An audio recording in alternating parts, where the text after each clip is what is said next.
श्रोता प्रेमियों, मैं राम सागर शास्त्री आप लोगों के समक्ष रखने जा रहा हूं एक प्रसंग, प्रभु श्री राम का अयोध्या आगमन। देखिए, किसी शायर ने एक सुंदर शायरी लिखी है कि जहां पर रात आती है वहीं दिन भी नुमाया है, तमाशे करते रहते हैं जमीनों आसमां ऐसे। जीवन में सभी दिन एक समान नहीं होते हैं। जहां रात होती है वहां दिन भी निकलता है। देखिए, प्रभु श्री राम 14 वर्षों के बाद अयोध्या वापस आने वाले हैं और इधर अयोध्या वासी उनकी अवधि के दिन गिन रहे हैं कि दिन गिनते थे अवधि के अवधपुरी के लोग, निरखेंगे प्रभु चरण को कब होगा संयोग। वह दिन कब आएगा जब मैं प्रभु श्री राम के चरण कमलों का दर्शन करूंगा। तब तक उन्हें पता चला कि भगवान श्री राम आ रहे हैं। अब तो उनकी खुशी का ठिकाना नहीं रहा। आज वे अपने मन को समझाते हुए कहते हैं कि हे मन संयोग समय आया, अब नहीं वियोग सहोगे तुम। मस्तिष्क खुशी का दिन आया, अब भी विक्षिप्त रहोगे तुम। हे मन, अब संयोग का समय आ चुका है, अब तुम्हें वियोग नहीं सहना पड़ेगा। हे मस्तिष्क, अब तुम विक्षिप्त मत हो, तुम्हें विक्षिप्त होने की कोई जरूरत नहीं है कि रघुराई का आना सुनकर पैरों कब दौड़े जाओगे। हे हाथों, कब उन चरणों की सेवा का लाभ उठाओगे। हे पैरों, अब श्री राम का आगमन सुनकर तुम कब दौड़ोगे। हे हाथों, भगवान के चरणों की सेवा का लाभ कब उठाओगे। अब तो भगवान का आगमन सुनकर पूर्वासी भाग खड़े हुए कि समाचार पूर्वासी न पाए और नर अरु नारी हर्ष सब धाये।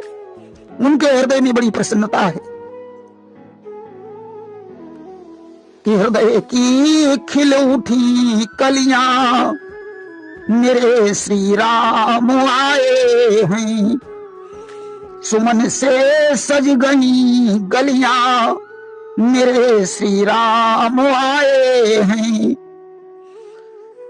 प्रभु का दर्श करने को चले सुरगण अयोध्या में, महकती इत्र से गलियां, महकती इत्र से गलियां मेरे श्री राम आए हैं। गोस्वामी तुलसीदास जी ने भी मानस में लिखा कि जय जय से ही और तई से ही उठी धावही। जो जैसे बैठा हुआ था वह वैसे ही प्रभु श्री राम के आने का समाचार सुनकर भाग खड़ा हुआ। अयोध्या आज प्रभु श्री राम के आने की खुशी में सुंदरता की खान बन गई कि अवधपुरी प्रभु आवत जानी और भई सकल शोभा की खानी। शीतल मंद सुगंधित हवा चलने लगी कि बाई सुहावन त्रिविध समीरा और भई सरजू अति निर्मल नीरा। सरयू नदी का जल भगवान श्री राम के आगमन की खुशी में निर्मल हो गया। प्रेम से बोलिए सियावर रामचंद्र की जय। श्रोता प्रेमियों, मैं राम सागर शास्त्री आप लोगों के समक्ष रखने जा रहा हूं राम हनुमान युद्ध। देखिए, भगवान राम जब लंका पर विजय प्राप्त करके अयोध्या में आए हैं तो उनके राज तिलक की तैयारी होने लगी। राम ने सर्वप्रथम सिंहासन पर वशिष्ठ जी को बैठा दिया कि गुरु वशिष्ठ कुल पूज्य हमारे, और जिनकी कृपा धनुजरन मारे। बोले गुरु वशिष्ठ जी हमारे कुल पूज्य हैं, इनकी कृपा से मैंने लंका पर विजय प्राप्त की है। आज समस्त राजागण भेंट की सामग्री लेकर राम के दरबार में पहुंच रहे थे। देवर्षि नारद ने आज सिंध सुबीर देश के राजा सुविक्रम को भड़का दिया। वह भेंट की सामग्री लेकर जब राम के दरबार में जा रहा था, रास्ते में नारद ने उसे रोककर कहा, क्या भेंट सामग्री किसको देने जा रहे हो?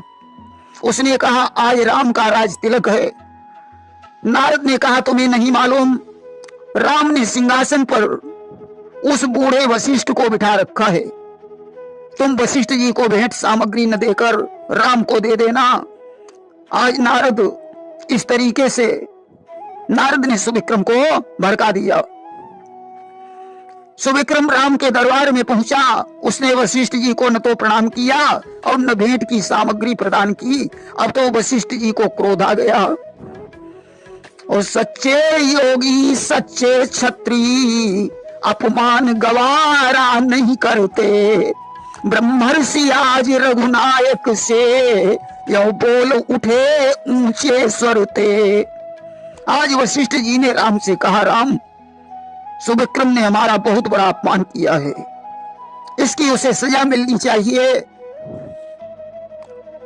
राम ने कहा, गुरुजी, मैं प्रतिज्ञा करता हूं कि कल शाम तक मैं सुविक्रम का शीश काट कर तुम्हारे चरणों में डाल दूंगा। कि राघव बोले, गुरुदेव सुनो, इसका फल उसे चखाऊंगा। मैं मस्तक काट सुविक्रम का कल ही तुमको दिखलाऊंगा। अब तो सुविक्रम को जब पता चला, वह ब्रह्मा जी के पास पहुंचा। बोला, विधाता मेरी रक्षा करो। ब्रह्मा ने कहा, तुम कैलाश पर्वत पर भगवान शंकर के पास जाओ, वही तुम्हारी रक्षा कर सकते हैं। सुविक्रम शंकर जी के पास पहुंचा। शिव ने कहा, मैं राम के द्रोही की रक्षा नहीं कर सकता हूं। देवराज इंद्र ने भी इनकार कर दिया कि काहू बैठन कहा न वही, और राखी को सकई राम कहे द्रोही। तीनों लोकों में उसे कोई रक्षा करने वाला नहीं मिला। अब तो सुविक्रम चारों तरफ से निराश हो गया। तब तक नारायण नारायण करते हुए देवर्षि नारद जी आ गए। सुविक्रम ने कहा, देवर्षि, तुम्हारे कहने से मैंने राम से द्रोह कर लिया, अब मेरे प्राणों की रक्षा कैसे होगी? नारद ने कहा, सुविक्रम, अब तो एक ही उपाय है, तुम सुमेरु पर्वत पर अंजनी के पास चले जाओ, उसके जरिए से तुम्हारे प्राणों की रक्षा हो जाएगी। सुविक्रम सुमेरु पर्वत पर अंजनी के पास पहुंचा। उसने कहा, माता, मेरे प्राण संकट में हैं, अतः मेरी रक्षा करो। अंजनी ने कहा, तुम निश्चिंत रहो, अभी हमारा पुत्र हनुमान आता होगा, वह तुम्हारे प्राणों की रक्षा अवश्य करेगा, तुम्हें चिंता करने की कोई जरूरत नहीं है। आज राम के दरबार से मुक्त होकर हनुमान अपनी मां के पास पहुंचे। मां ने कहा, पुत्र, तुम्हें सुविक्रम की रक्षा करनी होगी। हनुमान जी ने कहा, मां, जानती हो, इसकी रक्षा करने में मुझे भगवान राम से युद्ध करना पड़ेगा। सुविक्रम राम का द्रोही है, इसने वशिष्ठ जी का अपमान किया है। अंजनी ने कहा, कुछ भी हो पुत्र, यह तुम्हारी माता की आज्ञा है, सुविक्रम पर आंच नहीं आनी चाहिए। हनुमान ने कहा, ठीक है मां, मैं इसकी रक्षा करूंगा। अब तो हनुमान जी ने सुविक्रम को कंधे पर बैठाया और राम के दरबार को प्रस्थान कर दिया। सुविक्रम विचार करता है, वैसे तो मुझे ढूंढना भी पड़ता, परंतु अब तो ढूंढना भी नहीं पड़ेगा। हनुमान तो मुझे सीधे राम के दरबार में ले जा रहे हैं, राम मुझे देखकर तुरंत मार डालेंगे। आज उसका शरीर भय से कांप रहा था। हनुमान ने कहा, सुविक्रम, तुम्हें भयभीत होने की जरूरत नहीं है। आज राम के दरबार में पहुंच गए। राम ने कहा, हनुमान, सुविक्रम हमारा शत्रु है, इसे नीचे उतारो, मैंने इसका वध करने की प्रतिज्ञा की है। हनुमान ने कहा प्रभु सुविक्रम मेरी शरण में आया है, अतः इसकी रक्षा करना हमारा परम कर्तव्य है। राम ने कहा तब तो युद्ध होगा। हनुमान ने कहा कोई बात नहीं, मैं युद्ध के लिए भी तैयार हूं। आज दरबार से बाहर निकले कि राम और भक्त का हुआ सामना है, प्रकृति में नया आज बानक बना है। आज राम और राम के भक्त का युद्ध होने जा रहा है। हनुमान जी ने गदा के द्वारा एक राम नाम का वृत्त खींचा और उसके अंदर सुविक्रम को लेकर खड़े हो गए। अब तो राम जो बाण छोड़ते हैं वो वृत्त का चक्कर काटकर वापस लौट जाता है। आज राम बाण छोड़ते छोड़ते थक गए। अब उन्हें क्रोध आ गया और उन्होंने काल बाण निकालकर धनुष पर रखा और हनुमान से कहने लगे, सावधान हनुमान, अब तुम्हारे प्राण हमारे बाण से नहीं बच सकते हैं। कि खींच काल सर बचन उचारा, अब नहीं उबरई प्राण तुम्हारा। अब तो ज्यों बाण छोड़ा, बाण वृत्त का चक्कर काटकर वापस हो गया और राम के सीने में लगा। राम मूर्छित हो गए। हनुमान जी राम को जगाने लगे। राम को होश आया।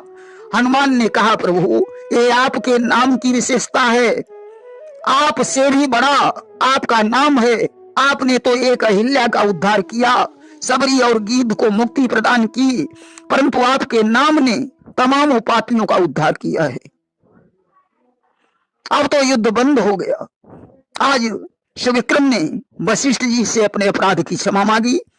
राम ने उसे अभय होने का वरदान दे दिया। सुविक्रम आज भगवान को प्रणाम करके अपने देश को वापस चला गया। हनुमान ने भगवान राम के चरणों में प्रणाम किया और दरबार को वापस लौट आए। प्रेम से बोलिए सियावर रामचंद्र की जय। श्रोता प्रेमियों, मैं राम सागर शास्त्री आप लोगों के समक्ष एक प्रसंग रखने जा रहा हूं। राम द्वारा लक्ष्मण से 7 दिनों के फलों का हिसाब। देखिए, मेघनाद को देवी ने वरदान दिया था कि जो 14 वर्षों के लिए नींद, नार्य और भोजन का परित्याग कर देगा वही तुझे मारने में समर्थ होगा। कि 14 वर्ष न भोजन करई और नींद नार्य दोनों परिहरई, और ताके साथ समर जब होई और तब नहीं तुम ही बचावई कोई। यह बात जब लक्ष्मण को मालूम हुई कि मेघनाद कोई मामूली योद्धा नहीं है, अष्टांग योगी होने के साथ साथ मेघनाद बलशाली और वरदानी भी है। उसका वध वही कर सकता है जो 14 वर्षों के लिए नींद, नारी और भोजन का परित्याग कर देगा। लक्ष्मण ने उसी दिन से प्रण कर दिया कि मैं 14 वर्षों तक न कुछ खाऊंगा और न सोऊंगा। उर्मिला भी अयोध्या में है कि लखन लाल तब यह प्रण ले और 14 वर्ष करऊं तप ये। उसी दिन से लक्ष्मण ने भोजन और निद्रा का परित्याग कर दिया। जिस समय राम और सीता कुटी में सोते थे उस समय लक्ष्मण जी सारी रात पहरा देते थे। कि पहरा देन लगे सो जब ही और निद्रा देवी प्रगट भई तब ही। एक दिन लक्ष्मण जब पहरा दे रहे थे उसी समय निद्रा देवी प्रकट हो गई और लख लक्ष्मण निज बाण सम्हारा और तब ही देविया वचन उचारा। निद्रा देवी को देखकर लक्ष्मण ने धनुष पर बाण चढ़ाया। तभी निद्रा देवी ने कहा, ठहरो लखनलाल, बाण चलाने की जरूरत नहीं है। मुझे निद्रा देवी कहते हैं, मेरे आश्रित होकर सारा संसार सोता है। लक्ष्मण ने कहा, माफ करना देवी, मैं सोना नहीं चाहता हूं, अगर मैं सो गया तो घननाद पर विजय प्राप्त करना असंभव होगा। ताते मानहूं अर्ज हमारी और जाबऊ जहां उर्मिला नारी।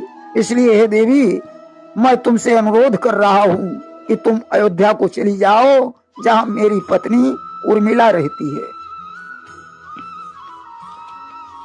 कि बेगी अयोध्या धाम सिधाबऊ और मैं जागऊं तुम ताही सुलाबऊ। आप अतिशीघ्र अयोध्या में जाओ, मुझे 14 वर्षों तक जागने दो, मेरी पत्नी को सुला दो। सुनी लक्ष्मण कहे अति प्रिय वाणी और निद्रा देवी हृदय हर्षानी। लक्ष्मण जी की ऐसी बातें सुनकर निद्रा देवी प्रसन्न होकर अयोध्या चली गईं। इधर लक्ष्मण जितने दिन जागते रहे उतने दिनों तक उर्मिला सोती रही। इस तपस्या को पूर्ण करके लक्ष्मण जी ने घननाद पर विजय प्राप्त की।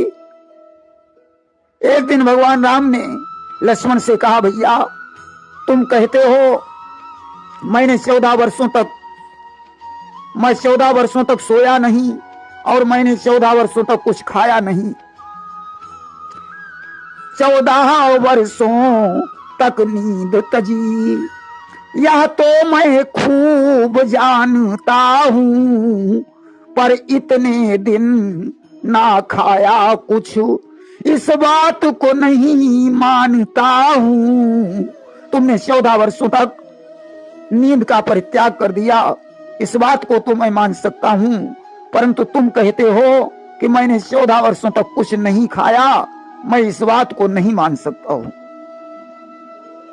कि मैंने हिसाब सब जोड़ लिया, तुम निराहार किस तौर रहे, बतलाओ तो लक्ष्मण भैया, फल 7 दिनों के कहां गए। राम ने कहा, लक्ष्मण मैंने हिसाब जोड़कर देखा है, जिसमें 7 दिनों के फल गायब हैं। इसका मतलब है कि तुमने 7 दिनों के फल खाए हैं और तुम कहते हो मैं निराहार रहा। लक्ष्मण ने कहा, भैया यह बात सत्य है कि 7 दिनों के फलों का अंतर आ रहा है, परंतु इसका मतलब यह नहीं है कि वे फल मैंने खा लिए। राम ने कहा, लक्ष्मण तो उन 7 दिन के फलों का हिसाब दीजिए। लक्ष्मण ने कहा, सुनो भैया,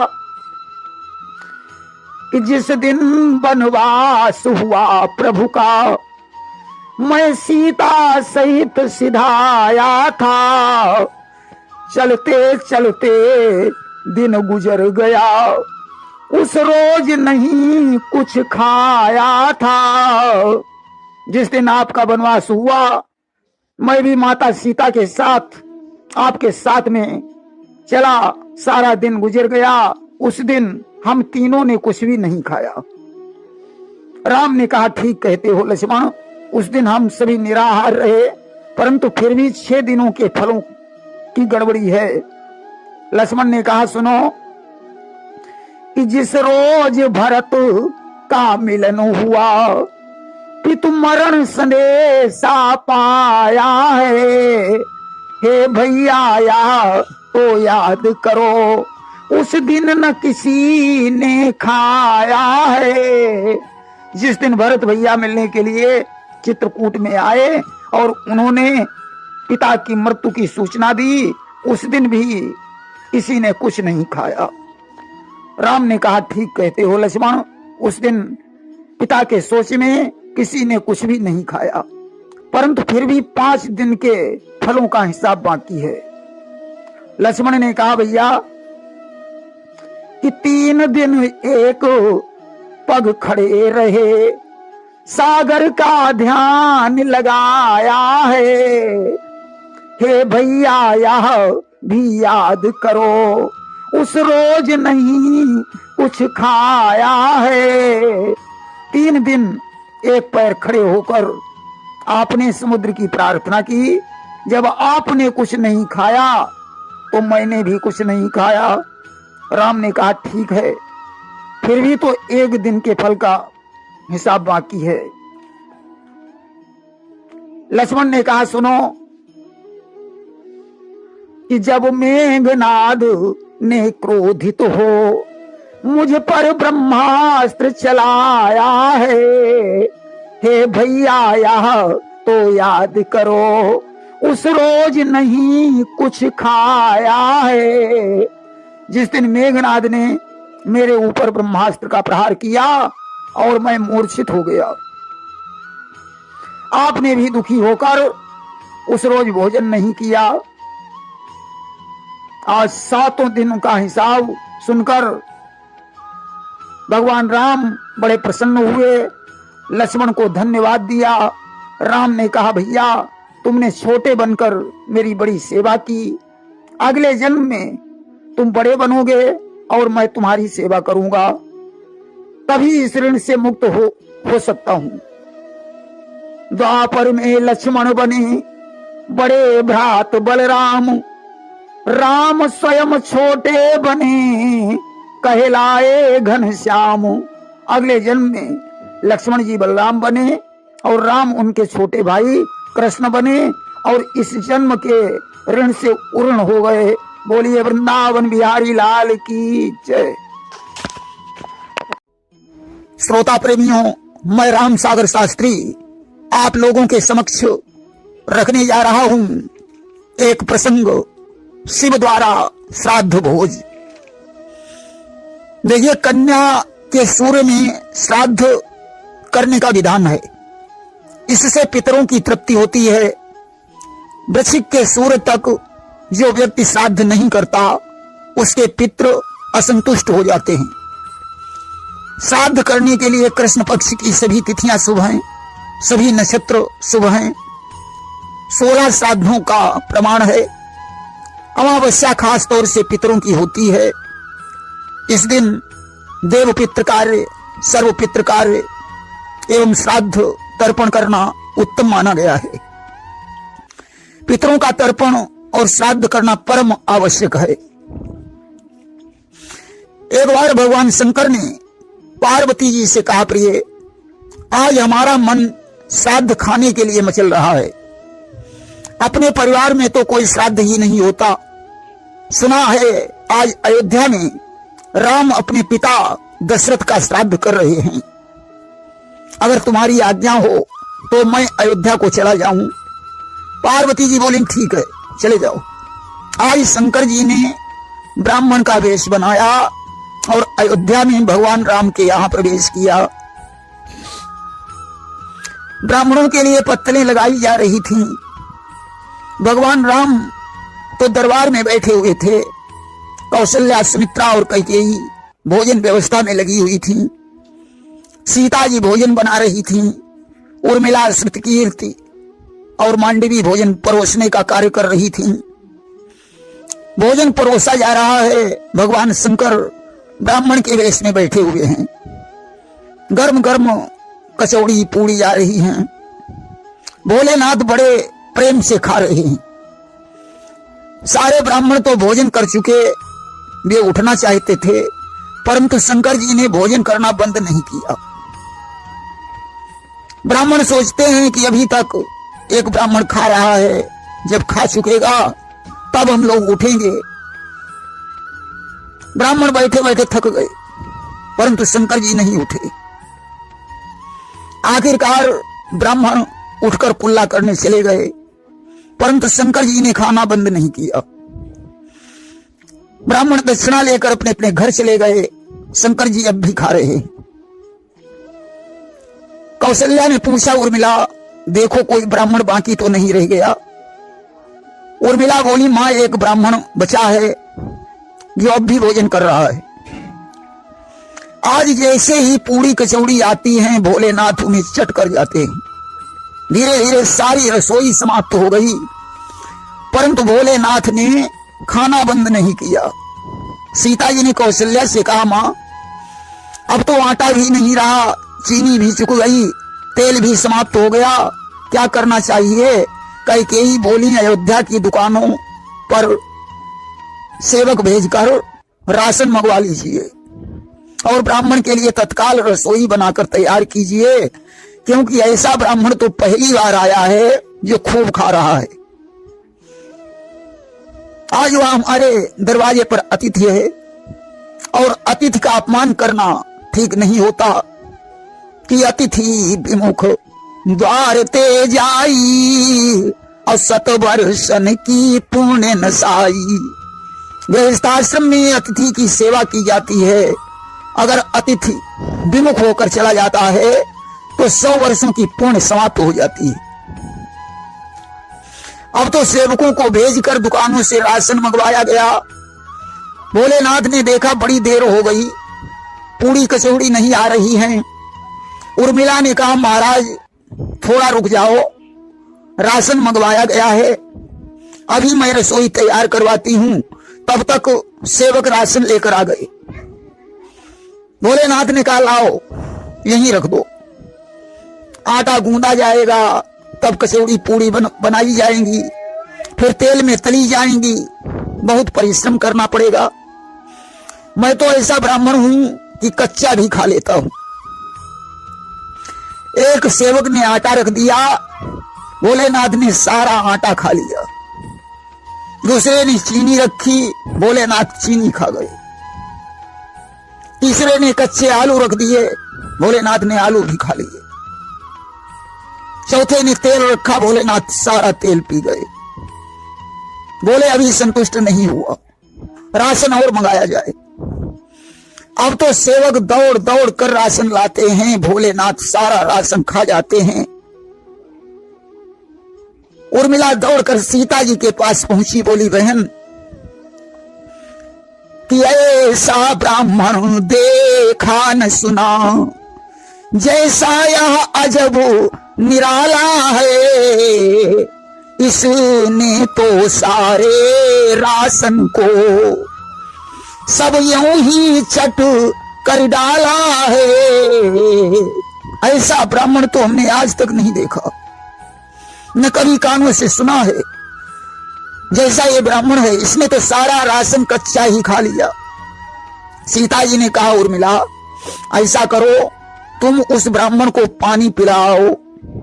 उर्मिला पानी लेकर गई। उन्होंने कहा विप्रदेव भोजन के बीच में थोड़ा पानी पी लेना चाहिए।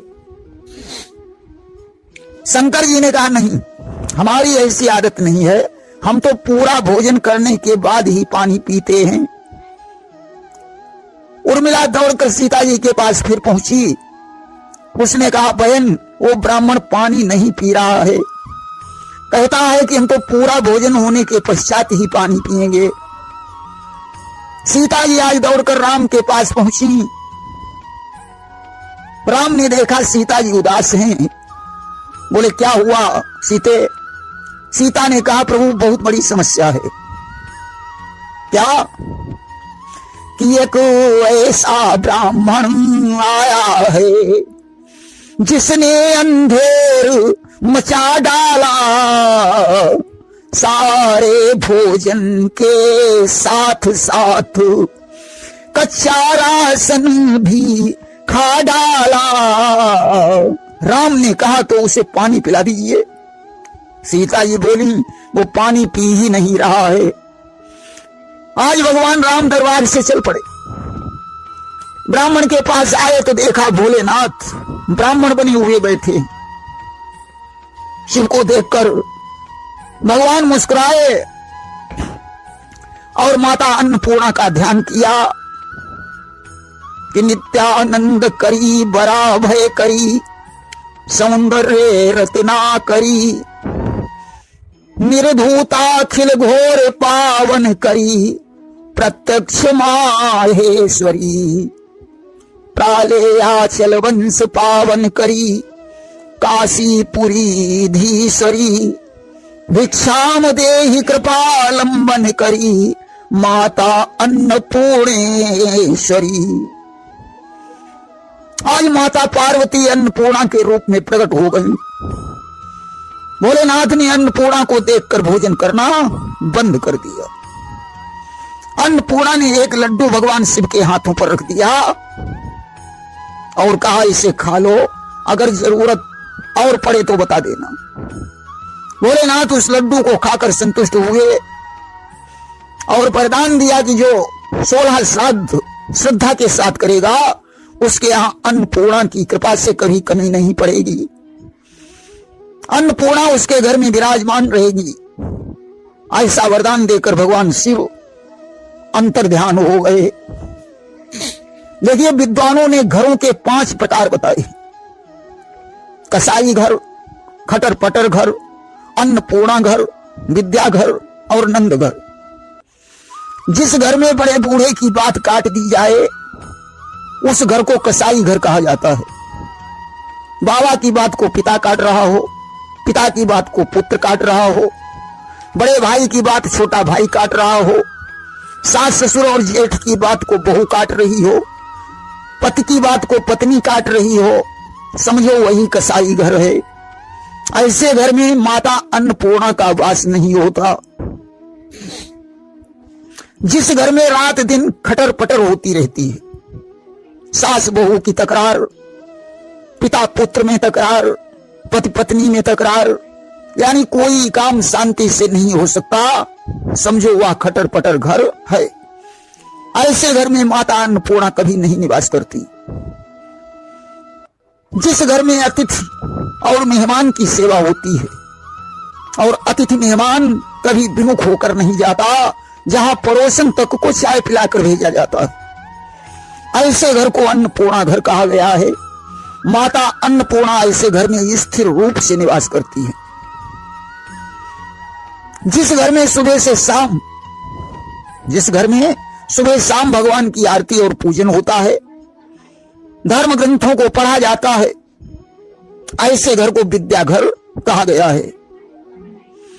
जिस घर में जो कुछ रूखा सूखा मिल जाए शांति के साथ खा लिया जाता है, भगवान का भजन किया जाता है, ऐसे घर को नंद घर बताया गया है। ऐसे घर में हमेशा आनंद निवास करता है। श्री रामचरितमानस में लिखा है कि अयोध्या के अंदर घर घर में तुलसी के वृक्ष थे, घर घर में धर्म ग्रंथ पढ़े जाते थे, तोता और मैनाओं को सीताराम पढ़ाया जाता था, राम अपने माता पिता की आज्ञा का पालन करते थे, लक्ष्मण भरत शत्रुघ्न राम की आज्ञा का पालन करते थे, सीता जी सास ससुर और पति की सेवा करती थीं, सास उन्हें पुत्री के समान समझती थीं, राम भाइयों के सहित मिलजुल कर भोजन करते थे। देखिए, वेदों में ऐसा कहा गया है कि साथ साथ भोजन करें। मिलजुल कर भोजन करने से आपसी प्रेम बना रहता है, लेकिन इसका मतलब यह नहीं हुआ कि पति और पत्नी मिलकर एक ही थाली में भोजन करें ना। इससे प्रेम बढ़ेगा नहीं, बल्कि प्रेम समाप्त हो जाएगा, क्योंकि पत्नी की जूठन खाने से बुद्धि नष्ट होती है। पत्नी तो पति की जूठी थाली में भोजन कर सकती है, ऐसी नारी सौभाग्यवती होती है। देखिए, जिस भोजन को कोई लांघ गया हो वह भोजन कीचड़ के समान है, उसे कभी नहीं खाना चाहिए। जो भोजन जूठा है, स्वादिष्टा के तुल्य है, उसे खाना वर्जित है। पति पत्नी एक ही थाली में भोजन करें, वह मदिरा के समान है। जिस भोजन में बाल निकल आए वह भोजन मांस के तुल्य है, उसे कभी नहीं खाना चाहिए। यदि कुंवारी बेटी का जूठा भोजन पिता कर रहा है तो उसकी उम्र बढ़ती है। देखिए, मनुष्य 2 प्रकार के होते हैं, एक तो होते हैं सूप मनुष्य और दूसरे चलनी मनुष्य। अब आप लोग कहेंगे कैसे? देखिए, सूप अच्छाई को ग्रहण करता है और चलनी बुराई को ग्रहण करती है। कबीरदास जी ने लिखा है कि साधु ऐसा चाहिए जैसे सूप सुभाए, सार सार को गही रहे, थोथा दे उड़ाई। सूप में अनाज रखकर जब फटकते हैं तो कूड़ा करकट बाहर हो जाता है, अनाज अंदर बना रहता है। मनुष्य को भी ऐसा ही होना चाहिए, जो अच्छी बात को धारण कर ले, अच्छाई को ग्रहण कर ले और बुराई को बाहर कर दे। चलनी में जब हम आटा रखकर छानते हैं तो आटा बाहर और भूसी अंदर। भूसी उठाई और लेकर चले गए। इसलिए प्रत्येक मनुष्य का स्वभाव सूप की तरह होना चाहिए। चाहे जिसके साथ रहो, चाहे जिसके साथ घूमो, परंतु अच्छाई को ग्रहण करते रहो, बुराई को बाहर निकालते रहो। प्रेम से बोलिए वृंदावन बिहारी लाल की जय।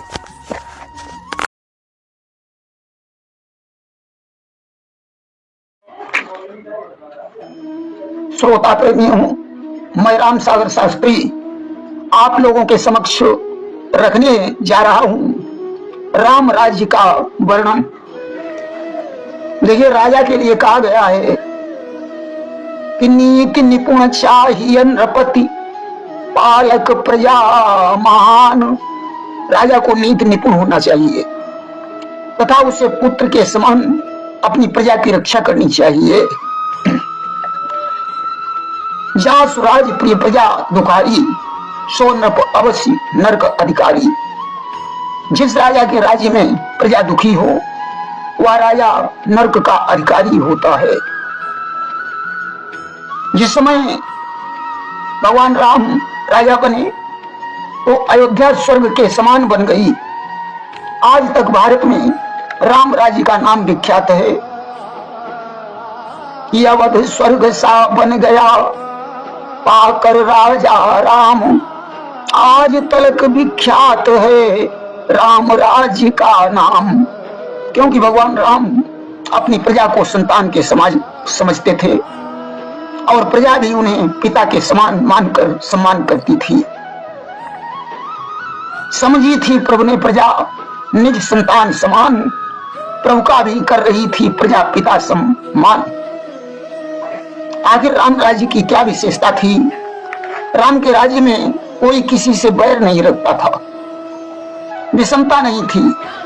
कारण राम के राज्य में वर्णाश्रम व्यवस्था अच्छी थी कि वर्णाश्रम निज निज धर्म, निरत वेद पथ लोग, चलहि सदा पावहि सुखहि, नहीं भय शोक न रोग। सभी लोग अपने अपने वर्ण और आश्रम के अनुकूल धर्म में तत्पर होकर धर्म मार्ग पर चलते थे, इसलिए उन्हें सुख प्राप्त होता था। उन्हें न किसी बात का भय था, न कोई शोक था और न कोई रोग सताता था। देखिए, वर्णों की उत्पत्ति कोई आज से नहीं हुई।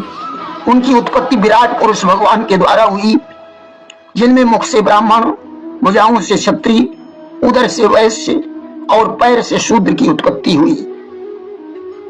वेद का अधिकार ब्राह्मण के लिए है, रक्षा करने का अधिकार क्षत्रिय का, व्यापार का अधिकार वैश्य का और तीनों वर्णों की सेवा का अधिकार शूद्र का रहा। अब कर्म से जातियां बन गई, जातियों से उपजातियां बन गई, परंतु जो वर्ण जिसका अधिकारी है उस अधिकार को उसे नहीं भूलना चाहिए। राजा के लिए सभी जातियां पुत्र के समान हैं, इसलिए राजा का धर्म बनता है वह जातियों का उत्थान करे। जात पात छुआछूत ऊंच नीच का भेदभाव राजा के लिए ठीक नहीं है। गंभीर दृष्टि से अगर देखा जाए तो शूद्र अपने कर्मों को सुधार ले, वैश्य अपने कर्मों को सुधार ले, क्षत्रिय अपने कर्मों को सुधार ले, ब्राह्मण अपने कर्मों को सुधार ले, समाज की विषमता अपने आप दूर हो जाएगी।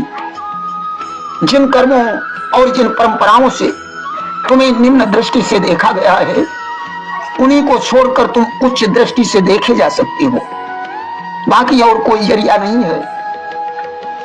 आज सरकार दलितों की दशा सुधारने के लिए बहुत प्रयास कर रही है, सभी जातियों को एक में जोड़ने का प्रयास कर रही है, परंतु धर्म और नीति भूलकर कभी जातियां एक में नहीं जोड़ी जा सकती हैं। देखिए, सभी वर्ण बलवान कैसे बन सकते हैं? विद्वानों ने लिखा कि बलम विद्या ही विप्राणाम, राज्ञाम सैन्य बलम तथा बलम वित्तम च वैश्यानाम, शूद्राणाम च कनिष्ठिका। ब्राह्मण के पास विद्या का बल होना चाहिए, राजा के पास सेना का बल होना चाहिए, वैश्य के पास धन का बल होना चाहिए और शूद्र के पास छुटाई का बल होना चाहिए।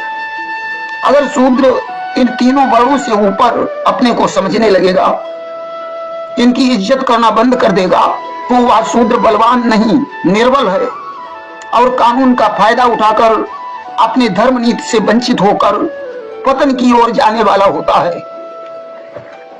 वर्ण का अर्थ होता है रंग। इंद्रधनुष में 7 रंग होते हैं, नवग्रह मंडल में 7 रंग होते हैं। वर्ण का अर्थ अक्षर भी है। नक्षरति इतिसः अक्षरा, जो कभी नष्ट नहीं होता उसे अक्षर कहते हैं। अक्षरों की भी जातियां हैं, संगीत में नाद की जातियां हैं, पक्षियों की भी जातियां हैं, पशुओं में भी जातियां हैं। इसी प्रकार मनुष्य समाज में भी जातियां पृथ्वी पर कर्मों के अनुसार बनी हैं, परंतु वर्ण भगवान ने बनाए हैं। हमारे देश के झंडे में 3 रंग हैं जो वर्ण व्यवस्था को संभाल कर रखने का संकेत करते हैं। इसमें लाल रंग क्षत्रियता को दर्शाता है, सफेद रंग ब्राह्मणत्व का प्रतीक है, हरा रंग वैश्यत्व का प्रतीक है और नीला रंग जो बीचों बीच में अशोक चक्र के रूप में दिखाई देता है, जिसमें 24 पीलियां हैं, वह शूद्रत्व का प्रतीक है। आज तो इस झंडे में चारों वर्ण समाये हुए हैं। जिस तरीके से सभी वर्ण मिलकर भारत का एक झंडा बनाते हैं, उसी प्रकार भारत देश के सभी नागरिक एकजुट होकर देश की अखंडता को कायम रखने का संकल्प करें। यहाँ एक बात ध्यान रखनी पड़ेगी कि रंगों में मेल होना ठीक है, परंतु रंगों की पहचान बनी रखनी चाहिए, क्योंकि रंग अलग अलग ही शोभा देते हैं। सभी रंगों या 7 रंगों को अगर एक में ही डाल दिया जाए तो एक भयंकर काला रंग अर्थात विनाशकारी रंग, प्रलयकारी रंग बनकर तैयार हो जाएगा। पैरों को काटकर अगर सिर में जोड़ दिया जाए तो मनुष्य चलने से असमर्थ हो जाएगा। अगर पृथ्वी पर कोई चीज बनी है तो वह तभी मिटेगी जब पृथ्वी नष्ट हो जाएगी।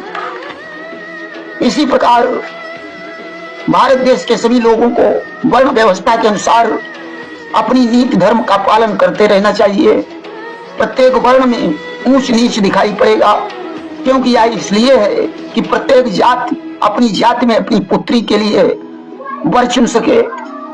अब ब्राह्मण को गिरी नजर से देख रहा है कि मैं सबसे बड़ा ब्राह्मण हूँ, क्षत्रिय को देख रहा है, वैश्य को देख रहा है, तो शूद्र को देखकर ईर्ष्या कर रहा है। सर्वप्रथम अपनी अपनी जाति का ऊंच नीच भेदभाव दूर करो, तब समाज को देखो।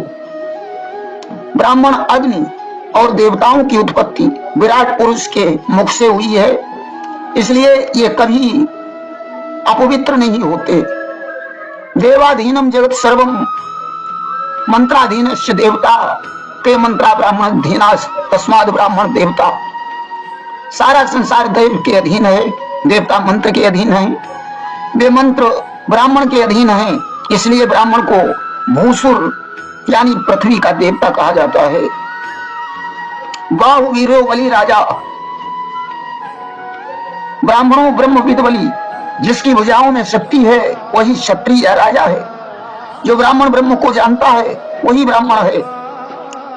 तपोबल विप्र सदा वरियारा, किनके कोप को रोकन हारा। जिस ब्राह्मण के पास तपस्या का बल है वो ब्राह्मण सारे संसार को हिला सकता है। उसके कोप के आगे ब्रह्मा को भी झुकना पड़ता है। सृष्टि के रचयिता ब्राह्मण थे, पुराणों के रचयिता ब्राह्मण थे, ज्योतिष के निर्माता ब्राह्मण थे, राजनीति को सिखाने वाले ब्राह्मण थे, असुरों को भस्म करने वाले ब्राह्मण थे, विष्णु के सीने में लात मारने वाले ब्राह्मण थे, रामायण के रचयिता वाल्मीकि और तुलसीदास ब्राह्मण थे, सहस्राबाहु पर फरसा उठाने वाले परशुराम ब्राह्मण थे। इसलिए सबसे पहले ब्राह्मणों को नीति और धर्म पर चलना पड़ेगा, क्योंकि ब्राह्मण जगत गुरु है, ब्राह्मण इस समाज का पथ प्रदर्शक है। अब एक ब्राह्मण अगर समाज को सुधार रहा है और 10 ब्राह्मण समाज को बिगाड़ रहे हैं तो समाज कैसे सुधरेगा। युवती, शास्त्र और राजा ये किसी के बस में नहीं होते। विद्या जिसके पास जाएगी उसके पास बलवान हो जाएगी। जातीय अपमान सबसे बड़ा है।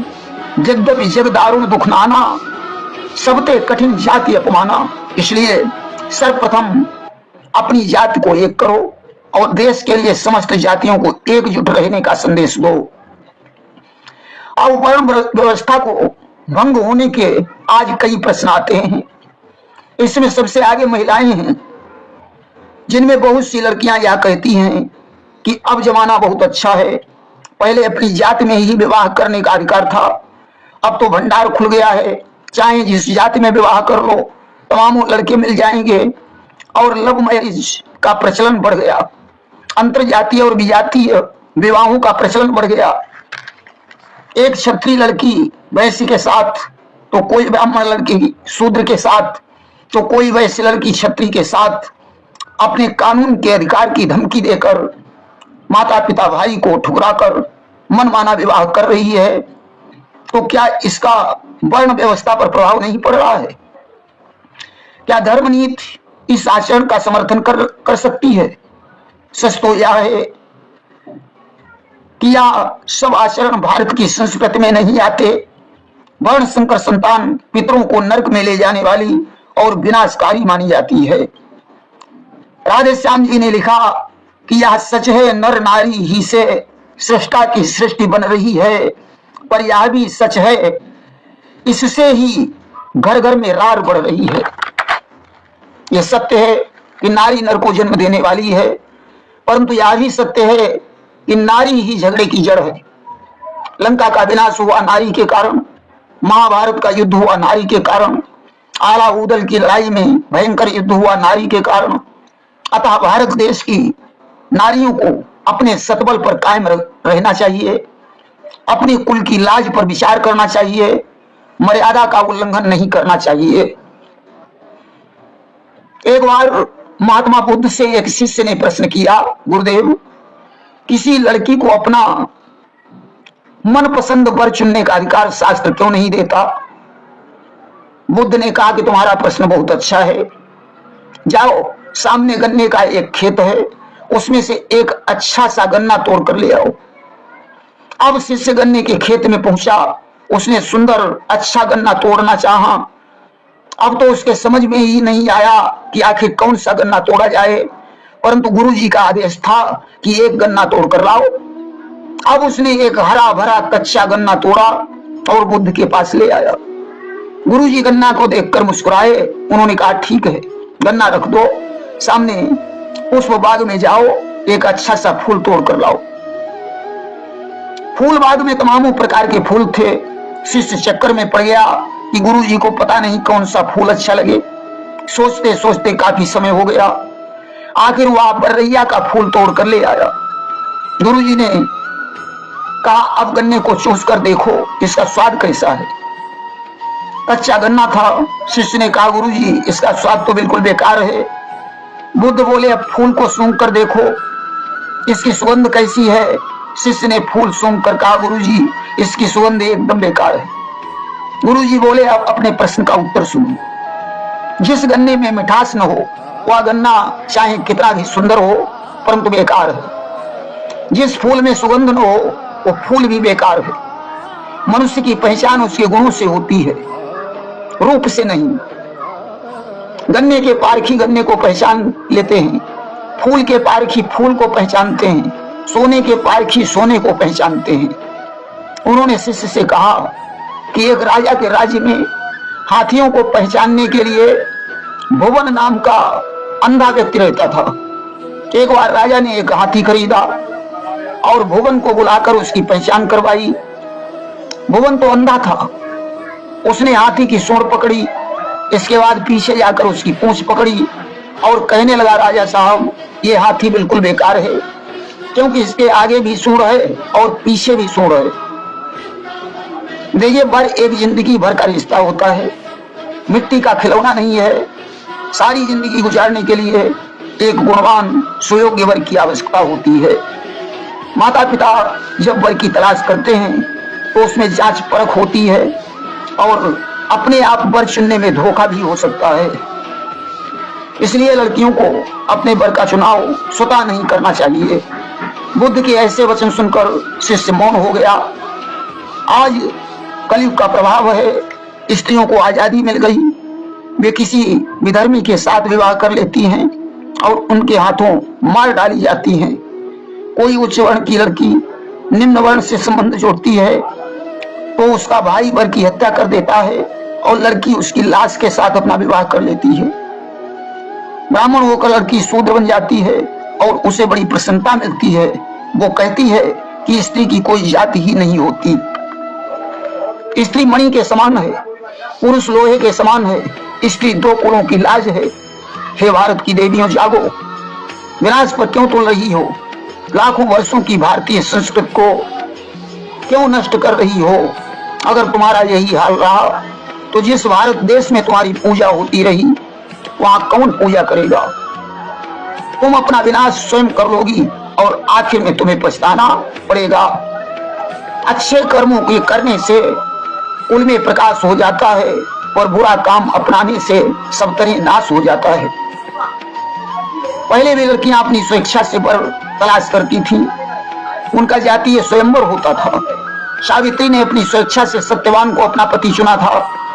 शकुंतला ने दुष्यंत से गंधर्व विवाह किया था, परंतु जाति को चोट नहीं पहुंचाई जाती थी, क्योंकि रोटी और बेटी में खिचड़ी का मजमून शोभा नहीं देता। द्रौपदी स्वयंवर में कर्ण भी निशाना लगाने गया था, परंतु सूत पुत्र होने के कारण समाज ने उसका तिरस्कार किया। वहां बैठे हुए क्षत्रियों ने द्रौपदी से कहा कि शुद्ध जाति में खिचड़ी का मजमून अगर हो जाएगा तो याद रखो राजन, इतना बस यही खून हो जाएगा। रोटी और बेटी, अन्न और जल विचार कर ही ग्रहण करना चाहिए, क्योंकि यथा अन्नम तथा बुद्धि, यथा जलम तथा मनम। जैसा अन्न खाओगे वैसी बुद्धि हो जाएगी, जैसा पानी पियोगे वैसा मन हो जाएगा। यह बात भीष्म पितामह ने धर्मराज युधिष्ठिर को बताई थी। इसीलिए प्रत्येक व्यक्ति का अन्न जल ग्रहण नहीं करना चाहिए। पहले स्वयंवर होता था तो अब शादी.com है, लिख दो जाति वाले ही संपर्क करें, ढूंढ लो मनचाहा वर। क्या तुम्हारी जात का मर्तबा कम है? अपनी जात को बेकार समझकर दूसरी जात से संबंध जोड़ना क्या जात का अपमान नहीं है? सभी जातियां अपनी अपनी जगह पर महत्वपूर्ण हैं। तुम उस जात की इज्जत हो, ऐसा करके जात की इज्जत क्यों घटा रही हो? हम कहते हैं भागना भी ठीक है। रुक्मिणी भी भगवान कृष्ण के साथ भागी, सुभद्रा अर्जुन के साथ भागी, परंतु यहाँ भी जात का प्रश्न था। रुक्मिणी का विवाह दुष्ट शिशुपाल के साथ हो रहा था, जो अयोग्य वर था। राजा भीष्मक का एक पुत्र रुक्मी दुष्ट था, जो अपनी मर्जी से दुष्ट शिशुपाल के साथ रुक्मिणी का विवाह कर रहा था। बाकी पूरा घर या नहीं जानता था, पूरा घर ये नहीं चाहता था, परंतु रुक्म से कुछ कह भी नहीं सकते थे।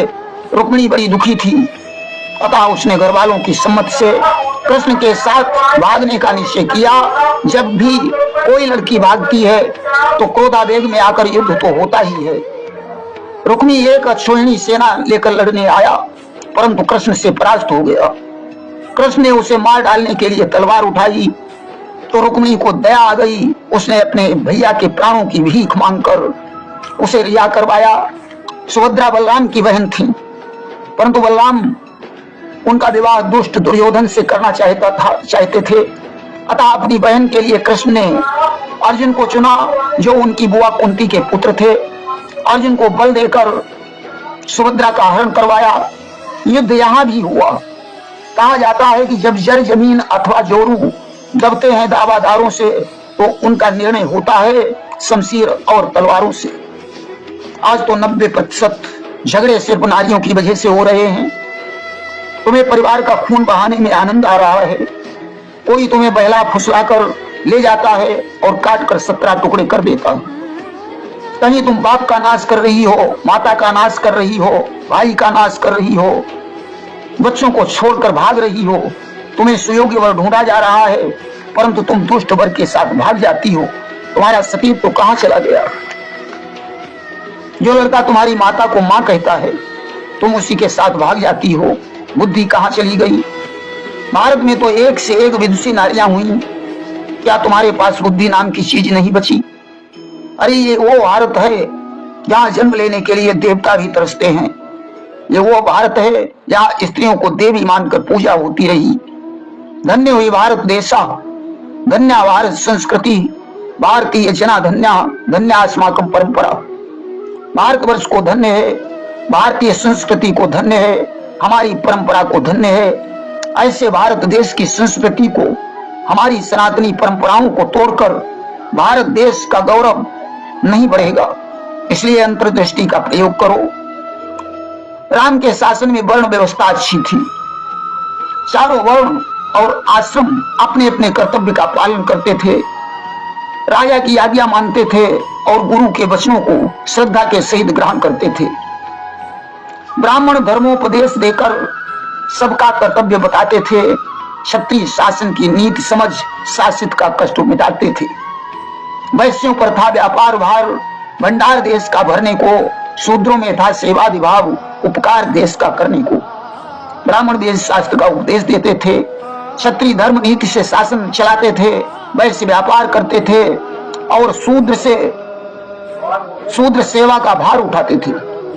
ब्रह्मचारी बनकर गुरुकुल में शिक्षा होती थी। गृहस्थ आतिथ्य सत्कार करते थे, वानप्रस्थ जंगलों में तपस्या करते थे। सन्यासी जन ब्रह्म का आराधन करते थे। मनुष्य परोपकारी थे। नारियां विदुषी, पतिव्रता और धर्म पर चलने वाली थी। सभी लोग शिक्षित थे, विद्वान थे। राजा और रंक में ऊंच नीच का भेद नहीं था। ऐसे नियम नहीं थे जो किसी के दिल को ठेस पहुंचे। शासन सत्ता में प्रजा की भलाई पर ध्यान दिया जाता था। अन्याय करने पर प्रजा राजा को समझा सकती थी। देखिए 18 लोग राजा के अंग माने गए हैं।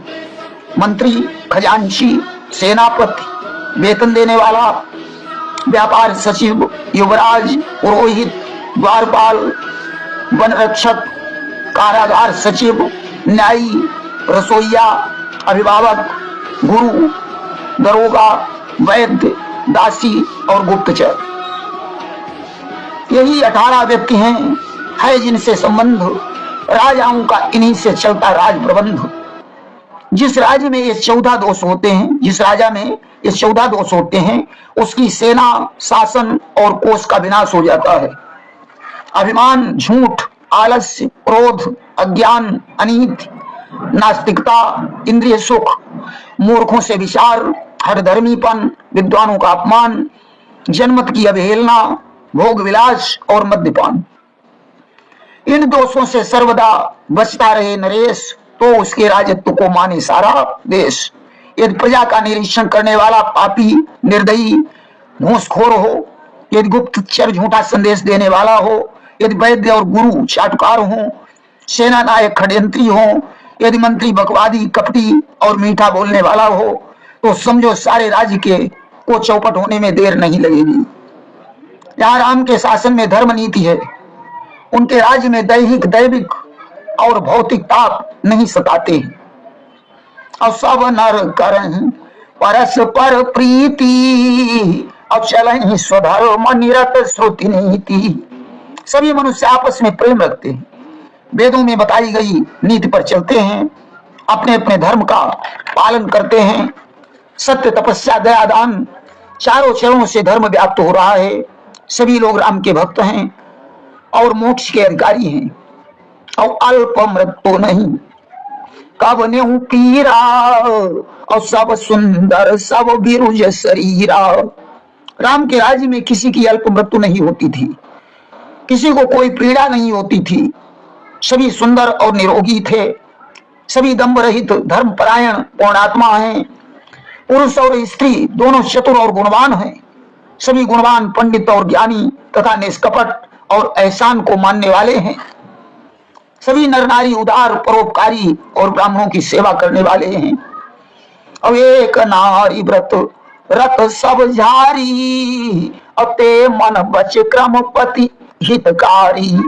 पुरुष एक नारी व्रत वाले हैं, तो स्त्रियां मन वाणी कर्म से पति का हित करने वाली हैं। दंड केवल सन्यासियों के हाथों में है, वेद केवल नृत्य समाज में है। जीतो शब्द सिर्फ मन को जीतने के लिए है, क्योंकि राम के राज्य में दंड की आवश्यकता ही नहीं थी। शत्रु कोई नहीं है, भेदभाव था नहीं, तो भेद केवल सुरताल के लिए प्रयोग होता था। दमन नीति की जरूरत ही नहीं थी, इसे सिर्फ मन का दमन करने के लिए प्रयोग किया जाता था। वृक्ष फूलों और फलों से लदे रहते थे, हाथी और सिंह एक साथ रहते थे, पशु पक्षी भी बैर नहीं रखते थे। गायें खूब दूध देती थीं, नदियां जल से भरी रहती थीं, और सागर निज मर्यादा बहाई, और डारही रतन तटही नर गाई। समुद्र अपनी मर्यादा में बहते थे, वे किनारों पर रत्न डालते थे जिन्हें लोग उठा ले जाते थे। देखिए, अगर आप सागर के समान हैं तो मर्यादा में ही रहना चाहिए, दूसरों की मदद करनी चाहिए। समुद्र अगर मर्यादा का उल्लंघन करेगा तो प्रलय आ जाएगी। इसी तरह मर्यादा को तोड़कर जब हमारे देश की नारियां जीने लगेंगी तो प्रलय आने में देर नहीं लगेगी। भगवान राम के राज्य में समय पर वर्षा होती थी। राम ने करोड़ों अश्वमेध यज्ञ किए, ब्राह्मणों को खूब दान दिया, और पति अनुकूल सदा रहा सीता, शोभा खानी सुशील विनीता। सीता जी हमेशा पति के अनुकूल चलती थीं, पति के चरणों की सेवा करती थीं। यद्यपि घर में बहुत से दास दासियां हैं, फिर भी सीता जी घर का कामकाज अपने हाथों से देखती हैं। वे वही करती थी जिसमें राम को सुख प्राप्त हो। अपनी सासुओं की सेवा करती थी, उन्हें किसी प्रकार का अभिमान नहीं था। सभी भाई राम के अनुकूल रहते थे, वे सेवा के लिए हमेशा तैयार रहते थे। राम अपने भाइयों से बहुत प्रेम करते थे, उन्हें नाना प्रकार की नीति सिखाते थे। राम के लव और कुश 2 पुत्र हुए, फिर उनके 2 पुत्र हुए थे। प्रातः काल राम सरयू में स्नान करके सभा में बैठते थे। वशिष्ठ जी उन्हें वेद पुराण सुनाते थे। सब कुछ जानते हुए भी राम बड़े ध्यान से सुनते थे। अनुजों के सहित राम मिलजुल कर भोजन करते हैं, माताएं बड़ी प्रसन्न होती हैं। सभी के घरों में पुराणों की कथाएं, राम का गुणगान होता है। सुख और सारिकाओं को बालक पढ़ाते हैं और उन्हें राम राम कहना सिखाते हैं कि सुख सारिका पढ़ा वही बालक, और कहा राम रघुपति जन पालक। राम गुरुवर वशिष्ठ की आज्ञा से शासन करते हैं। धीरे धीरे राम के राज्य में भी कलयुग का प्रवेश हो गया। अयोध्या में अकाल पड़ने लगा, प्रजा अपने कर्तव्य को भूल गई, वर्णाश्रम धर्म क्रम बदल गए, वेद पाठी बकवादी हो गए, क्षत्रिय वैष्णवी हो गए, व्यवसायी जन व्यवसायी बन गए, शूद्र सबसे ऊपर हो गए, ब्रह्मचर्य का व्रत भंग हो गया। पत्नी व्रत वाले पत्नी को का त्याग करने लगे, बालक वृद्धों का सम्मान न करके उनसे झगड़ा करने लगे, वृद्धों को आगे की खबर नहीं रही, मूर्खों का आदर होने लगा और पंडितों को धिक्कारा जाने लगा। पाखंडी पापी दुष्ट लोग स्वामी बन गए, लोग उद्यम को भूल गए, लोभी और झूठे कौरों पर पलने वाले हो गए, अकाल मृत्यु होने लगी। एक ब्राह्मण अपने मृतक पुत्र को लेकर राम के दरबार में पहुंचा। उसने हठ पूर्वक यही कहा कि इसमें राम का कोई दोष है। मैं या तो अपने पुत्र को जीवित लेकर जाऊंगा, अन्यथा अपने प्राणों को भी खो डालूंगा। जिस समय यह खबर लक्ष्मण के द्वारा राम को मालूम हुई तो वे गुरु वशिष्ठ के सहित ब्राह्मण के पास पहुंचे। राम को देखकर ब्राह्मण कहने लगा कि हो चुके सगर रघुअज दिलीप, क्रम कभी न ये देखा अपना, जीता रह जाए बाप और मरता देखे बेटा अपना। हे राम तुम्हारे शासन में सब नियम बदलता जाता है, यह लगता है सूरज कुल का सूरज अब ढलता जाता है। हे राम तुम्हारे वंश में सगर रघु अज दिलीप आदि राजा हुए, परंतु ऐसा कभी नहीं हुआ कि बाप जीवित रहे और उसका पुत्र मर जाए। तुम्हारे शासन में तो सारे नियम ही बदलते जा रहे हैं। तब गुरु वशिष्ठ ने से राम ने पूछा, गुरुवर आखिर ऐसा क्यों हुआ? वशिष्ठ जी ने ध्यान धर कर देखा कि विंध्याचल के वन में बैठा एक शूद्र तपस्या कर रहा है, क्योंकि ये ब्राह्मण का कर्म है। उन्होंने कहा कि इस अनाधिकार के कारण ही सब नियमित क्रम संवरण हुआ, दुर्भिक्ष अयोध्या में आया, ब्राह्मण बेटे का मरण हुआ। इसीलिए अयोध्या में अकाल पड़ा और ब्राह्मण पुत्र की मृत्यु हुई। राम ने धनुष पर बाण चढ़ाया और शूद्र का शीश काट दिया। ब्राह्मण का पुत्र जीवित हो गया। राम ने वशिष्ठ से पूछा, गुरुवर आखिर वर्ण व्यवस्था पर प्रभाव क्यों पड़ा? जो एक शूद्र ने तपस्या करने का साहस किया। वशिष्ठ जी ने कहा, राम तुमने रावण जैसे विद्वान ब्राह्मण का वध किया है, इसलिए इस ब्रह्म पाप से ऐसा हुआ है। अतः तुम अश्वमेध यज्ञ करो। उस समय राम ने अश्वमेध यज्ञ किया। अस्तु राम राज्य का स्वप्न देखने वालों को राम की नीति पर ध्यान देना पड़ेगा, तभी हमारे देश में राम राज्य आएगा।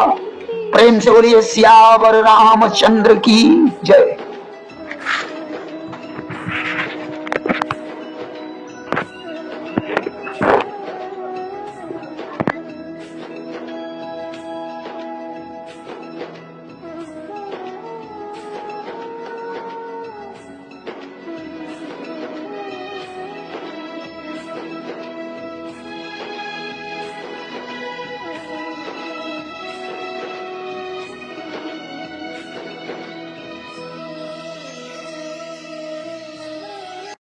श्रोता प्रेमियों, मैं राम सागर शास्त्री आप लोगों के समक्ष रखने जा रहा हूं एक प्रसंग, राम राज्य की घटनाएं। देखिए, जिस समय रावण को मार करके भगवान राम अयोध्या में वापस लौटे हैं, अयोध्या में बड़ी खुशी छाई हुई है। आज बड़े प्रेम के साथ भगवान राम का राज तिलक होता है।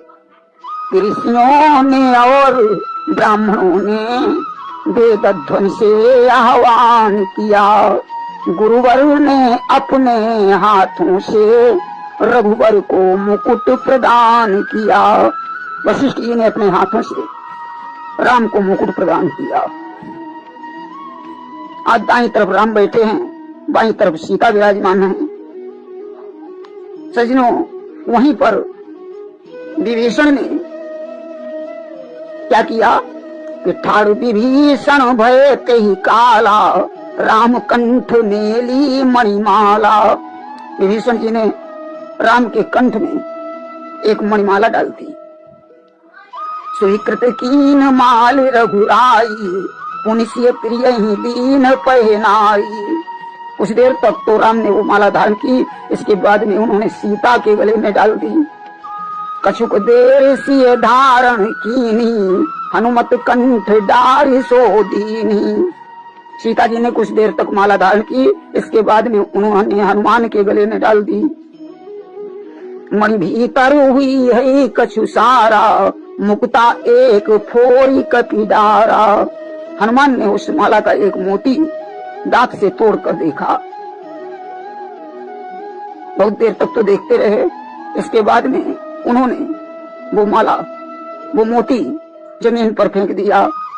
उन दूजो तोरो हनुमाना, जान असार तजा बलवाना। दूसरा मोती उन्होंने लिया और उसे भी फोड़ कर देखा। अरे हनुमान जी तो राम का दर्शन करना चाहते थे। इस मणिमाला के अंदर इसके मोतियों में राम होंगे, उसे भी असार समझकर फेंक दिया। धीरे धीरे हनुमान ने पूरी माला तोड़ डाली। जामवंत ने देखा तो जामवंत यहाँ मसल बखाना, बंदर अदरख स्वाद न जाना। जामवंत ने एक मसल कही कि बंदर क्या जाने अदरक का स्वाद। कि उत्तर देहु मोहि बलवाना, तोर हृदय राजत क्या रामा। आज जामवंत ने कहा कि हनुमान एक बात का उत्तर दो कि माला के अंदर तुम राम का दर्शन करना चाहते हो, इसके मोतियों में राम का दर्शन करना चाहते हो, क्या तुम्हारे हृदय में राम विराजमान है? हनुमान ने कहा निश्चय विराजमान है, मैं विश्वास के साथ कहता हूँ। तो अस कही कपि निज हृदय चीरा, तसीय सहित निरखे रघुवीरा। हनुमान ने अपना सीना विदीर्ण कर दिया तो सीता के सहित राम उसमें विराजमान हैं। बोलिए भक्त और उनके भगवान की जय। भक्ति के रंगे रंग में हनुमान नजर आए, चीरा जिसदम सीना भगवान नजर आए। अंग भयो पुनिकुलिस सम उठ तुरंत भगवान, बारी विलोचन पुलकितन ही लाए हनुमान। सीना जैसे का तैसा हो गया। भगवान ने हनुमान को हृदय से लगा लिया। इसके बाद में राम ने सभी बंदर वालों की बड़ी तारीफ की कि रावण पर विजय प्राप्त करने में तुम्हारा बड़ा सहयोग रहा। ऐसा करके सभी को विदा कर दिया। इधर सज्जनों, राम ने देखिए अपने राज्य में हंसी पर प्रतिबंध लगा दिया कि कोई हमारे राज्य में हंसेगा नहीं। क्यों? याद आ रहा था उन्हें लंकापति का द्वंद्व, तभी लगाया राम ने हंसने पर प्रतिबंध। युद्ध में राम जब रावण का सिर काटते थे तो वो हंसता हुआ आकाश में जाता था और राम के चरणों में वापस आकर के गिर जाता था। नहीं, सिर हंसता क्यों था? सिर इसलिए हंस रहा था कि आज मैं अज्ञानी शरीर से मुक्त हो गया हूं। राम को वही बात याद आ जाती थी, इसलिए उन्होंने हंसने पर प्रतिबंध लगा दिया। त्योहार, अनुष्ठान, नृत्य, नाटक सभी बंद करवा दिए। सज्जनों, ब्रह्मा ने सोचा कि क्या करना चाहिए, राम को कैसे हंसी आए। तो ब्रह्मा बरगद बने, वाल्मीकि को लकड़हारा बनाया और सज्जनों वृक्ष बन करके ब्रह्मा वहां स्थिर हो गए। पेड़ को काटने जब लकड़हारा पहुंचा तो पेड़ बड़ी जोर से हंसा, लकड़हारा भी बड़ी जोर से हंसा। तो काटने चला जब लकड़हारा तो बड़ी जोर से पेड़ हंसा, लकड़हारा स्वयं लगा हंसने, कौशल का सभी समाज हंसा। जब काटने चले तो लकड़हारे को देखकर वो पेड़ हंसा, पेड़ को हंसते देखकर लकड़हारा हंसा। यह खबर अयोध्या भर में पहुंच गई कि पेड़ हंस रहा था। सुनकर राम भी हंसे और राम इस हंसी पर, बाद में ध्यान आया कि हंसी पर तो प्रतिबंध है। हंसी पर राम ने उस पेड़ को काटने का आदेश दिया और स्वयं चले हैं देखने पेड़ को। जब पेड़ को हंसते देखा तो राम पत्थर लेकर उसे मारने के लिए दौड़े। तभी ब्रह्मा प्रकट हो गए, वाल्मीकि जी आ गए स्वरूप बदलकर। ब्रह्मा ने वाल्मीकि से कहा, ऐसी रचना करो जिसको सुनकर राम को हंसी आए। वाल्मीकि जी ने आनंद रामायण की रचना की और राम से कहा, प्रतिबंध हटा लीजिए, वे लोग आपके ऊपर नहीं हंस रहे हैं। राम ने प्रतिबंध हटा लिया। सज्जनों, एक दिन की बात है कि एक दिवस विभीषण पत्नी युक्त रोता चिल्लाता आया है, बोला रघुवीर सहाय करो, मूलक ने बहुत सताया है। देखिए, मूलकासुर ये कुंभकर्ण का पुत्र था। जब इसका जन्म हुआ तो मूलकासुर ने विभीषण पर आतंक ढाया। मूलकासुर के 1000 सिर थे। सज्जनों, विभीषण रात में पत्नी सहित दौड़कर राम के पास आए, राम मेरी रक्षा करो, मूलकासुर परेशान कर रहा है। तो राम गए हैं मूलकासुर से युद्ध करने के लिए। इस सप्त दिवस रण कीन करारा, परम बली सो मरई न मारा। राम ने 7 दिन उसके साथ युद्ध किया लेकिन पराजित नहीं कर पाए। तब ब्रह्मा रहस्य प्रगटावा, बिन सीता नहीं जाई मिटावा। ब्रह्मा ने बताया कि मूलकासुर को ऐसे नहीं मारा जा सकता है, यहाँ सीता की जरूरत है। कि तब प्रभु वरुण दीन भिजवाई, लाभ शीघ्र जानकी जाई। उस समय राम ने वरुण को भेजा, जाओ सीता को ले आओ। आज सीता आई है। काली रूप तुरत सिय धारा और निज तन पे एक अस्त्र निकारा। उस समय सीता ने विकराल काली का रूप धारण किया और अपने शरीर से एक चंडिका अस्त्र प्रकट किया। अस्त्र चंडिका प्रभु को दीना ताते बध मूलक को कीना। वो चंडिका अस्त्र राम को दिया, राम ने उस अस्त्र से मूलकासुर को मारा। सज्जनों, मरने पर इसके शरीर से तेज निकला और भगवान में विलीन हो गया। देखिए, कुंभकर्ण का एक पुत्र और था जिसका नाम था भीमासुर। इस भीमासुर को यदि जब पिता की मृत्यु हुई उसके बाद इसका जन्म हुआ तो इसने ब्रह्मा की तपस्या की। ब्रह्मा ने इसे दिव्य शक्तियां प्रदान की। अब तो ये देवताओं को बड़ा परेशान करने लगा। देवताओं ने जाकर भगवान शंकर से प्रार्थना की कि प्रभु, भीमासुर से हम लोग परेशान हैं। आज भगवान शंकर युद्ध करने के लिए गए तो सज्जनों, लड़ते लड़ते भगवान शंकर के शरीर से इतना पसीना निकला कि एक भीमा नदी बह उठी। सज्जनों, भीमासुर को भगवान शंकर ने मारा और उनका नाम भीमा शंकर पड़ा। देखिए, भगवान शंकर का नाम एक भीमा शंकर भी है। सज्जनों, एक दिन की बात है, भगवान राम सिंहासन पर बैठे हुए थे तो एक कुत्ता आ गया, एक श्वान आ गया। उसने कहा, प्रभु न्याय करो। एक दिवस दरबार में बैठे थे रघुराय, तभी वहां रोते हुए गया सानिक आए। एक कुत्ता रोते हुए दरबार में आया कि बोला, रघुनाथ आज तुझने डंडों से मुझको मारा है। नैनों से नीर बहा करके उसने यूं बैन उछारा है। उस कुत्ते ने कहा, प्रभु आज मेरा मालिक जो एक ब्राह्मण है उसने मुझे बहुत पीटा। राम ने कहा, क्यों पीटा? बताने लगा है वो कुत्ता कि दुजबर की थाली से मैंने थोड़ा सा भोजन चाट लिया।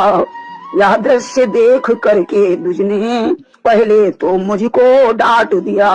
मुझे भूख लगी, मैंने ब्राह्मण की थाली से थोड़ा भोजन चख लिया। इस पर पहले तो उस ब्राह्मण ने मुझे डांटा, फिर गुस्से में आकर उसने डंडों से मुझको मारा है।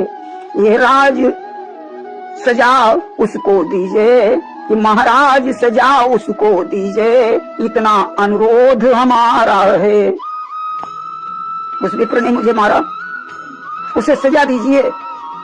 भगवान ने कहा, कैसी सजा दी जाए? प्रभु बोले, क्या दूं सजा, तुम ही तो बतलाए। तभी शान कहने लगा, हाथ जोड़ सिरनाए। भगवान ने पूछा, क्या सजा दी जाए? वो कुत्ता हाथ जोड़कर कहने लगा, प्रभु कि उस ब्राह्मण परम उपासक को मंदिर का पुजारी कर दीजिए। दुख भोगेगा आगे चलकर, इतनी ही नाथ कृपा कीजिए। ऐसा करो प्रभु, उसको मंदिर का पुजारी बना दो, स्वयं आगे चलकर दुख भोगेगा। भगवान राम ने कहा, ये कैसे? कहा, पहले मैं भी मंदिर का पुजारी ही था, आज कुत्ता बना घूम रहा हूँ। कि मैं भी तो कभी पुजारी था, अब घूम रहा कुत्ता बनकर। उसका भी यही हाल होगा, भटकेगा यूं ही वो दर दर, उसका भी यही हाल हो जाएगा।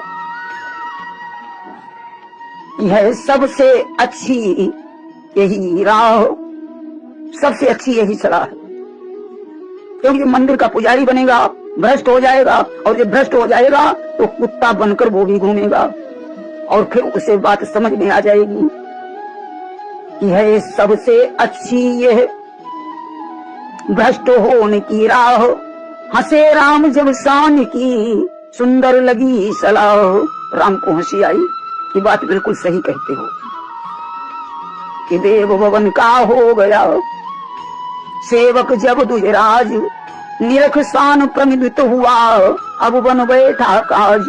भगवान की कृपा से वो ब्राह्मण एक मंदिर का पुजारी बन गया अब कुत्ता बड़ा प्रसन्न है कि धीरे धीरे ये भी कुत्ता ही बन जाएगा। सजनों, एक दिन की बात है, राम के दरबार में मुनिवर अगस्त का आगमन हुआ। अगस्त को भोजन की इच्छा थी। माता सीता भोजन बनाने बैठी। जितना बनाकर लाती हैं अगस्त जी सब खा जाते हैं। बेचारी सीता मां बनाते बनाते थक गई। अगस्त जी नहीं अफरे। सीता जी परेशान हो गई। अगस्त जी ने समझ लिया माता को कष्ट हो रहा है। बोले अब आत्मा तृप्त हो गई, अब कुछ मत लाइए, सिर्फ मुझे पानी पिला दीजिए, जल पीने की इच्छा है। अब राम सोचते हैं कि अरे ये कोई मामूली अगस्त तो है नहीं। सारा सागर आचमन किया, वे ऋषि अगस्त योगेश्वर हैं। ये वो अगस्त हैं जिन्होंने आचमन करते करते सारा समुद्र पी लिया था। इनकी प्यास कौन बुझा पाएगा? देखिए, कभी इन्होंने सारा समुद्र पी लिया था। एक बार टिटहरी के अंडे समुद्र बहा ले गया। अब टिटहरी बेचारी चोंच में पानी भर भर कर समुद्र का फेंक रही थी बाहर। अगस्त जी ने देखा कि इस पक्षी को बड़ा कष्ट हो रहा है। अगस्त जी ने आचमन करते करते सारा समुद्र पी लिया। टिटहरी के अंडे उसमें से निकल आए। सजनों, इन्होंने सारा समुद्र पी लिया और लघुशंका द्वारा उसे बाहर निकाल दिया। इससे समुद्र का पानी खारा हो गया। और एक बात बताएं कि अगस्त जी कोई मामूली नहीं थे कि दैत्यों के बल को घटा दिया, वे ऋषि अगस्त योगेश्वर हैं। इन्होंने बातापी और इलवल जैसे दैत्यों का पराक्रम नष्ट कर दिया और कि विंध्याचल पर्वत झुका दिया, वे ऋषि अगस्त योगेश्वर हैं। विंध्याचल अगस्त जी का शिष्य था। विंध्याचल ने अपना आकार बढ़ाया। आश्रम में अंधेरा हो गया। अगस्त जी उस आश्रम को छोड़कर दूसरी तरफ जाने के लिए सोच रहे थे। इन्होंने विंध्याचल से कहा झुक जाओ। विंध्याचल झुक गया। अगस्त जी दूसरी तरफ चले गए। और कि गोवर्धन गिर को साप दिया, वे ऋषि अगस्त योगेश्वर हैं। एक बार ये तीर्थ यात्रा कर रहे थे। द्रोणागिरि पर्वत पर पहुंचे। ऋषि अगस्त द्रोणागिरि आए, तासो मांगी गोवर्धन लाए। द्रोणागिरि का एक पुत्र था गोवर्धन, उसे ये मांग लाए हैं। जब लिए आ रहे थे, काशी को लिए जा रहे थे, गोवर्धन भारी हो गया तो काशी नहीं ले जा पाए। मथुरा वृंदावन की सीमा में ही वो भारी हो गया। अगस्त जी ने वहीं उसको रख दिया और साप दे दिया उसे कि साप दीन मुनि नाही विचारा, तिल तिल घटी है ये बदन तुम्हारा। साप दे दिया कि तुम तिल तिल करके घटोगे। सजनों, को गोवर्धन धीरे धीरे घटता रहा। आज सजनों, देखिए, राम जब वन में गए हैं अगस्त के आश्रम पर, तो इन्होंने दैवीय अस्त्र दिए जो देवासुर संग्राम में देवताओं ने इनके पास रखे थे, जैसे विश्वकर्मा का धनुष, ब्रह्मा का बाण, इंद्र का तरकस और कभी न टूटने वाला खड्ग। ये अगस्त जी ने राम को प्रदान किए। उसी अगस्त की तलवार से शूर्पणखा की नाक लक्ष्मण ने काटी थी। देखिए, विदर्भ नरेश की पुत्री लोपामुद्रा अगस्त जी की पत्नी का नाम था। आज सजनों, राम विचार करते हैं कि सारा सागर आचमन किया, वे ऋषि अगस्त योगेश्वर हैं। अरे, इन्होंने तो पूरा समुद्र पी लिया, इनकी प्यास कौन बुझा सकता है? तो बोले बिहसी राम रघुराई, द्वापर प्यास बुझई हूँ आई। हे मुनिराज, इस समय मैं तुम्हें जल नहीं पिला सकता हूँ। द्वापर में तुम्हारी प्यास बुझाऊंगा कि जब हम लें कृष्ण अवतारा और तब पूजी है अभिलाष तुम्हारा। जब हम कृष्ण के रूप में अवतरित होंगे उस समय तुम्हारी प्यास बुझाएंगे। देखिए द्वापर में गोवर्धन की पूजा भगवान कृष्ण ने करवाई। इंद्र कुपित हो गया, सिंगनी पर गोवर्धन धारण किया। इंद्र ने 7 दिन वर्षा की और वो पानी ऊपर बैठे अगस्त जी पी रहे थे। सज्जनों, इस तरीके से एक दिन की बात है कि दुर्वासा जी 60,000 शिष्यों के सहित भगवान राम के दरबार में जा गए। इस 60,000 शिष्य ले साथ दुर्वासा आए मुनिनाथ। उन्होंने कहा मेरे भोजन का प्रबंध करो, मेरे पूजन की व्यवस्था करो, लेकिन पूजन के लिए फूल पृथ्वी के फूल नहीं चाहिए। उन्होंने कहा कि दुर्वासा ऋषिराजियों बोले हे सुखमूल, पूजन के हित चाहिए पारिजात के फूल, मुझे पारिजात वृक्ष के फूल चाहिए। भगवान राम ने एक पत्र लिखा इंद्र के लिए, बाण में बांधा और खत सहित बाण प्रभु ने छोड़ा। लख इंद्र देव हर्षाए हैं, वो पारिजात के साथ साथ प्रिय कल्प वृक्ष भी लाए हैं। एक बाण पत्र के सहित भेजा। देख करके इंद्र पारिजात और कल्प वृक्ष दोनों लेकर के आ गया। दुर्वासा ने पूजा की, सीता ने कल्प वृक्ष की स्तुति की। दुर्वासा बड़े प्रसन्न हुए, आशीर्वाद देकर वहां से चले गए। सज्जनों, इधर देवता विचार करते हैं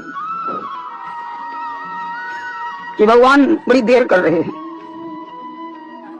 आज ब्रह्मा ने नारद को भेजा कि जाओ प्रभु से कहना कि अपनी लीला पूर्ण करके शीघ्र वापस आए।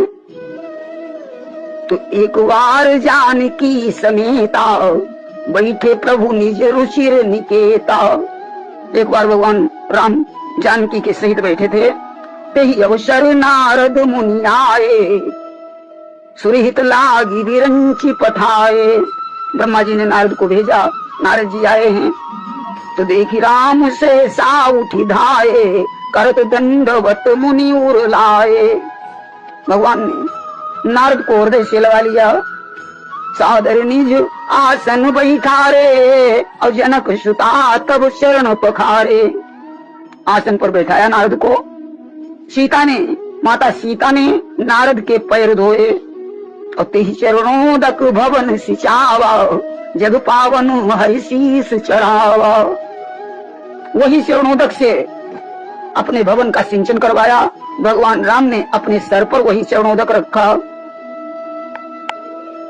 देखिए, अब नारद ने कहा कि जेहि हितलीन मनुज अवतारा, नाथ देहि सो करिय समारा। हे प्रभु, जिसलिए तुमने मनुष्य का अवतार लिया, उस कृत्य को पूरा कर डालो। जो लीला बची है उसे पूरा कर डालो। भगवान ने कहा ब्रह्मा जी को बता देना कि कहा तात ब्रह्म ही समुझाई, कछ दिन बाद देखी हम आई।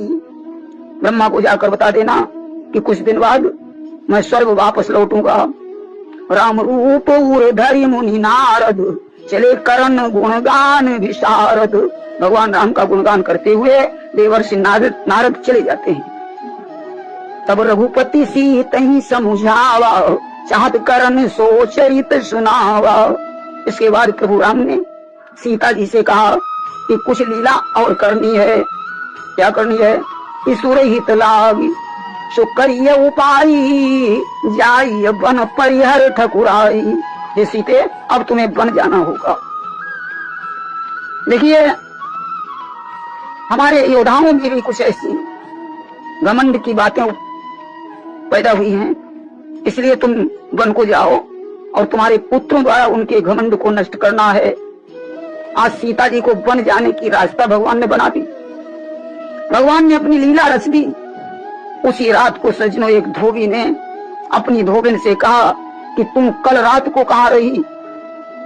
अरे क्या तूने मुझे राम समझ लिया? जो सीता रावण के यहाँ बरसों रही, राम ने उसे घर में रख लिया, लेकिन मैं तुझे नहीं रखूंगा। आज सजनों, दुर्मुख दूत अयोध्या का संदेश लाता था। दुर्मुख ये सब सुन रहा था, धोबी क्या कह रहा है। राम के पास में गया, उसने सारी घटना बताई कि एक धोबी ऐसे ऐसे कह रहा है। राम ने कहा, लक्ष्मण, प्रजा की भलाई के लिए मुझे सीता का परित्याग करना होगा, इसलिए भैया लक्ष्मण तुम ऐसा करना, सीता जी को जंगल में छोड़ आना।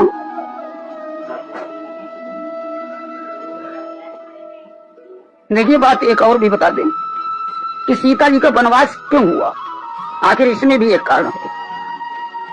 वनवास होने का क्या कारण था सीता का? देखिए, एक बार की बात है, चढ़ाव हुआ था जिस समय देवासुर संग्राम, प्राण बचाने के लिए भागे असुर तमाम। जिस समय देवासुर संग्राम छिड़ा हुआ था, तो कुछ राक्षस अपने प्राणों की रक्षा के लिए भृगु ऋषि के घर में गए। भृगु ऋषि उस समय घर पर नहीं थे। भृगु पत्नी ने दे शरण उनको लिया छुपाए, सुर वृंदों के सहित प्रभु गए विप्र गए आए। भृगु पत्नी ने उन्हें शरण दी। तब तक देवताओं के सहित भगवान विष्णु वहां पहुंचे। तो झट चक्र चला करके प्रभु ने उन सब का लोहू चाट लिया।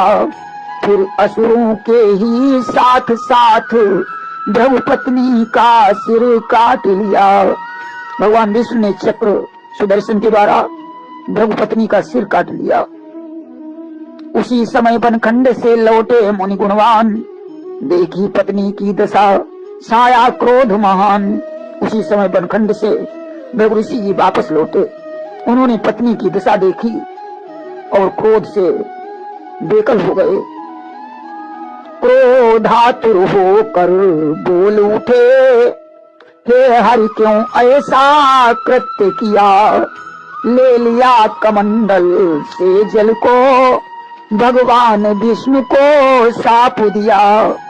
क्रोधावेश में उन्होंने कमंडल से जल लिया, भगवान विष्णु को साप दे दिया कि हे रमानाथ तुमको भी यूं बिन पत्नी के रहना होगा। मेरा जिस तरह वियोग हुआ यूं ही वियोग से ना होगा। साप दे दिया कि हे विष्णु, जिस तरीके से मैं पत्नी का वियोग सह रहा हूं, ऐसा समय तुम्हारे पास भी आएगा, तुम्हें भी पत्नी का वियोग सहना होगा। भगवान मंद मंद मुस्कुरा रहे थे। प्रभु मंद मंद मुस्कुरा उठे, वही साप शीश पे चढ़ा लिया। फिर अमृत संजीवनी द्वारा भृगु ने पत्नी को जिला लिया। भगवान विष्णु मंद मंद मुस्कुरा उठे, अपने सर पर वो श्राप चढ़ा लिया। इसके बाद में अमृत संजीवनी के द्वारा भृगु ने अपनी पत्नी को जीवित कर दिया। बस इसी श्राप के ही कारण सीता जी का वनवास हुआ।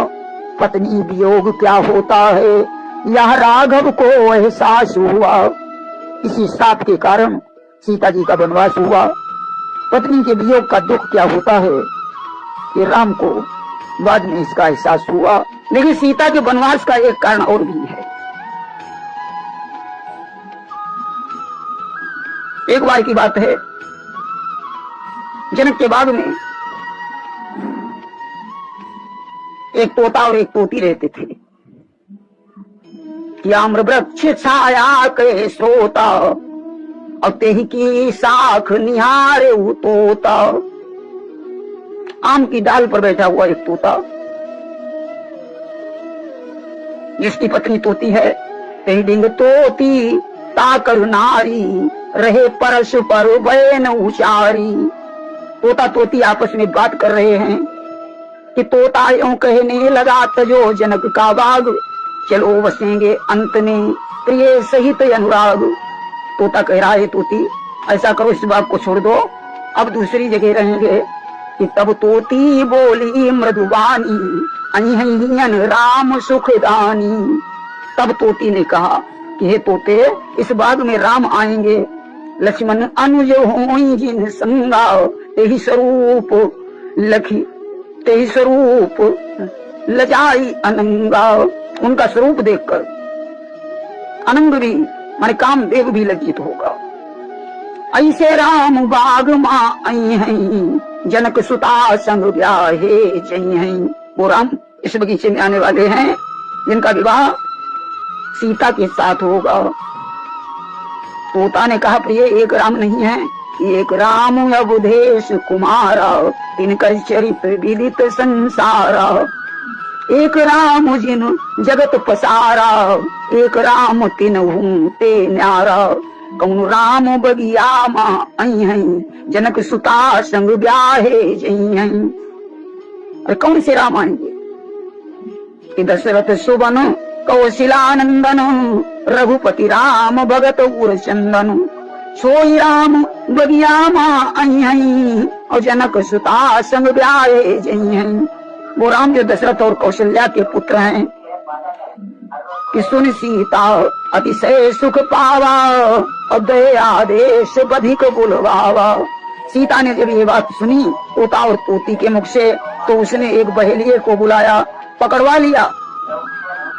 कि बालक सीहत सीता ठानी, राखो कनक पिंजरा आनी। सीता ने बच्चों जैसी हठ ठानी, एक सोने के पिंजरे में उन्हें बंद कर लिया। और कहने लगी है सीता कि कहाँ सुनी जहाँ अकथ कहानी, तोती कहा सकल गुण खानी। हे तोती, तूने ये कहानी कहाँ सुनी?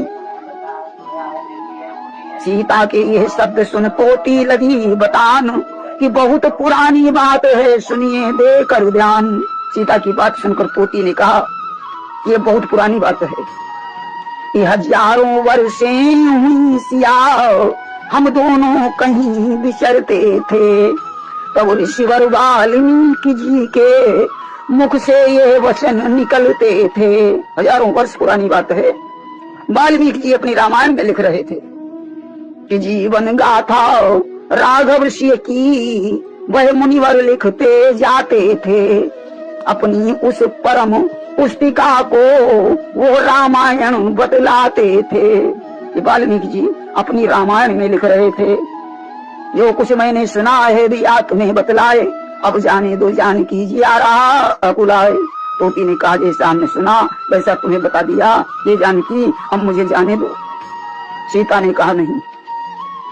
कि सीता बोली गर सत्य है ये तो साबित कर दिखलाओ तुम, तोते को घर पर जाने दो, लेकिन तब तक रुक जाओ तुम।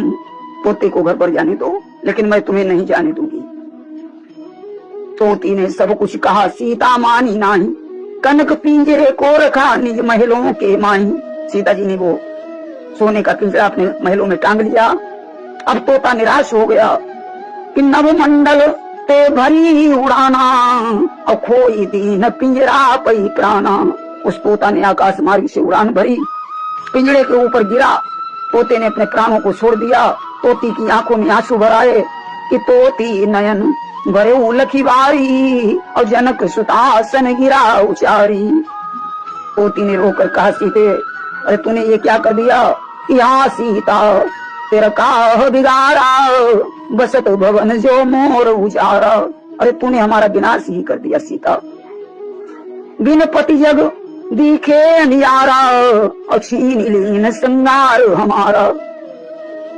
मोही दिखाई दीन तुम श्यापा, और अबले उसिया हमारो साप।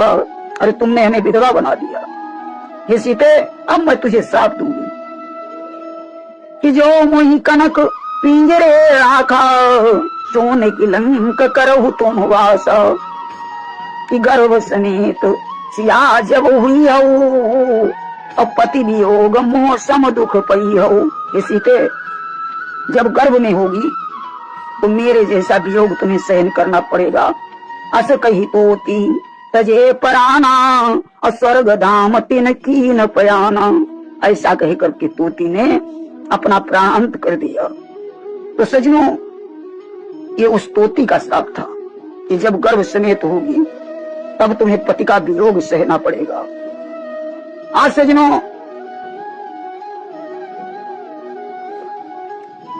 इस तरीके से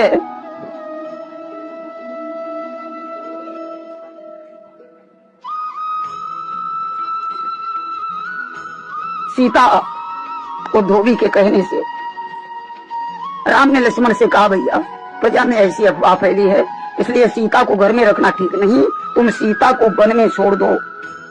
आज लक्ष्मण सीता जी को ले गए हैं, वाल्मीकि आश्रम पर जाकर के सीता को छोड़ दिया। सजन सीता जी वाल्मीकि के आश्रम पर रहने लगी। उस समय के उपरांत तो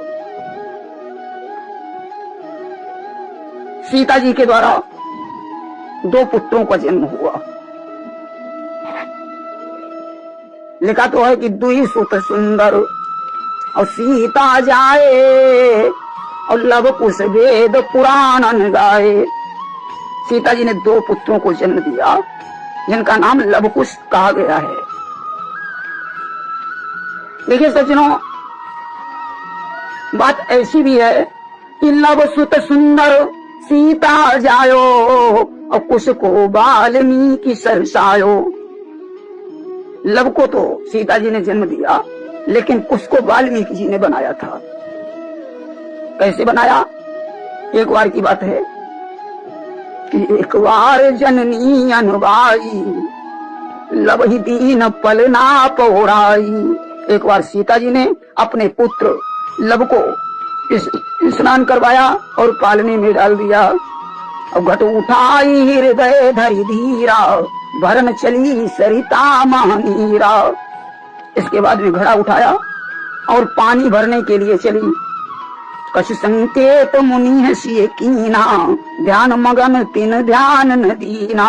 वाल्मीकि जी उस समय ध्यान अवस्था में थे। सीता ने थोड़ा संकेत किया, लेकिन मुनि ने ध्यान नहीं दिया।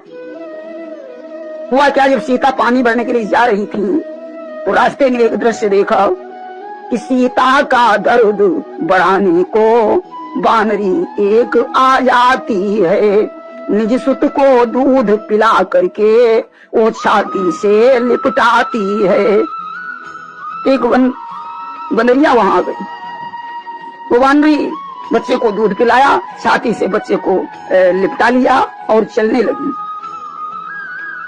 यह दृश्य देखकर सीता को निज सुत की याद सताई है।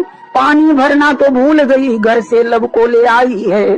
सीता ने देखा, अरे इन पशुओं में कितनी ममता है अपने बच्चे के प्रति, और मैं लव को पालने में छोड़ आई हूँ, मुझे भी ले आना चाहिए, अपने साथ में ही रखना चाहिए।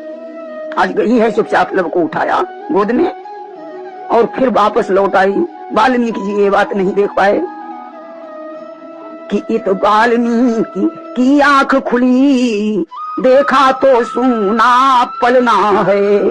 असमंजस में पड़ गए तुरंत, सीता का कहाँ अब ललना है। वाल्मीकि सोचने लगे, अरे सीता का बच्चा इसमें लेटा था, वो कहाँ चला गया। सीता जब आएगी मुझसे पूछेगी, मैं क्या उत्तर दूंगा।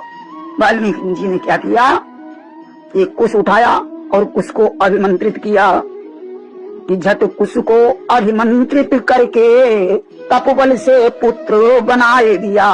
फिर उसी तरह से मुनिवर ने पलने में उसे लिटाए दिया। एक कुश को अभिमंत्रित करके उसे पुत्र बना दिया और पलने में लिटा दिया। जैसे लिटाया तब तक सीता जी जल भर कर आ गए कि तब तक आप पहुंची सिया भर कर घट में नीर। पुत्र देख कर गोद में ऋषि हो उठे अधीर। जब देखा कि पालने में बच्चा हमने बनाकर डाला है और सीता जी की गोद में बच्चा है, वाल्मीकि जी अब सोच में पड़ गए कि यहाँ दुई बालक देखा मति भ्रम मोर कियान विशेखा। वाल्मीकि जी सोचने लगे कि ये मेरे मति का भ्रम है या वास्तव में 2 बच्चे हैं। हाँ, 2 ही बच्चे हैं। क्या करना चाहिए, इसको मिटा देना चाहिए। वाल्मीकि जी बड़े हैं, उस बच्चे को मिटाने के लिए चले। मिटाने के लिए ज्यों कुश को मुनिनाथ आगे बढ़कर सिया ने पकड़ लिया झट हाथ, जैसे मिटाने के लिए हाथ में कमंडल से जल लिया। सीता ने हाथ पकड़ लिया। मुनिवर की बोली अब तक था एक पुत्र, अब दो हो गए हमारे हैं, अब किसको कहूँ मिटा दीजिए, दोनों आंखों के तारे हैं। अरे महाराज, पहले तो एक ही पुत्र था, दो हो गए, अब ये समझ में नहीं आता कि किसको मैं मिटवा दूं।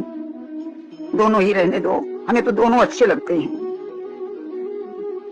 तो लब सुत सुंदर सीता जायो, और कुछ को वाल्मीकि सरसायो। लेकिन समाज की दृष्टि से कि दुई सुत सुंदर सीता जाए, लब कुश वेद पुराण गाए। समाज की दृष्टि से दो पुत्र सीता जी ने उत्पन्न किए। सजनों, एक दिन की बात है, राम के राज्य में एक घटना घटित हो गई। कैसी घटना घटित हो गई? लक्ष्मण जी आए। लक्ष्मण जी ने राम से कहा, प्रभु दरवाजे पर एक ब्राह्मण आया है, मरा पुत्र लिए बैठा है। उसका कहना है कि या तो इस बच्चे को जीवित करो और नहीं तो मैं भी अपने प्राण खो दूंगा।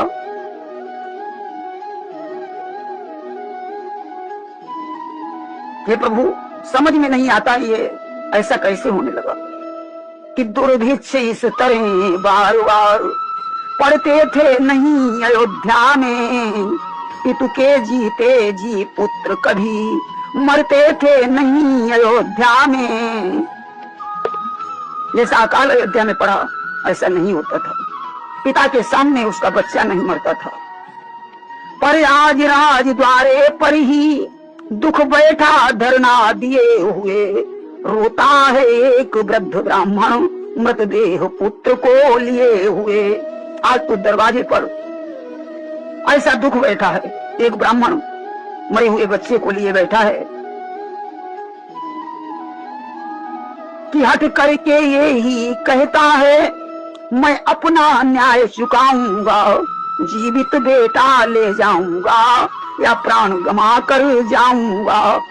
हे प्रभु, वो ब्राह्मण ये कहता है कि या तो मैं जिंदा पुत्र लेकर के जाऊंगा, नहीं तो अपने प्राणों को भी खो दूंगा। आज प्रभु ने वशिष्ठ जी से पूछा कि हे मुनिवर, हे गुरुवर, क्या कारण हो सकता है? वशिष्ठ जी ने ध्यान धर करके देखा, कहा विंध्याचल पर्वत पर एक शूद्र तपस्या कर रहा है। आज सजनों, राम ने धनुष पर बाण चढ़ाया कि तब रघुबर निज चाप चढ़ावा, मार शूद्र निज लोक पठावा। भगवान राम ने उस शूद्र सम्मुख को मार डाला, ब्राह्मण का पुत्र जीवित हो गया। सजनों, राम ने आज वशिष्ठ जी से पूछा, प्रभु ऐसा सब कैसे होने लगा? राम से वशिष्ठ जी ने कहा कि हे प्रभु, जो रावण था वो ब्राह्मण था, तुमने उसको मारा है इसलिए ब्रह्म हत्या लग गई। अब तुम ऐसा करो, अश्वमेध यज्ञ करो। आज अश्वमेध यज्ञ की तैयारी होने लगी।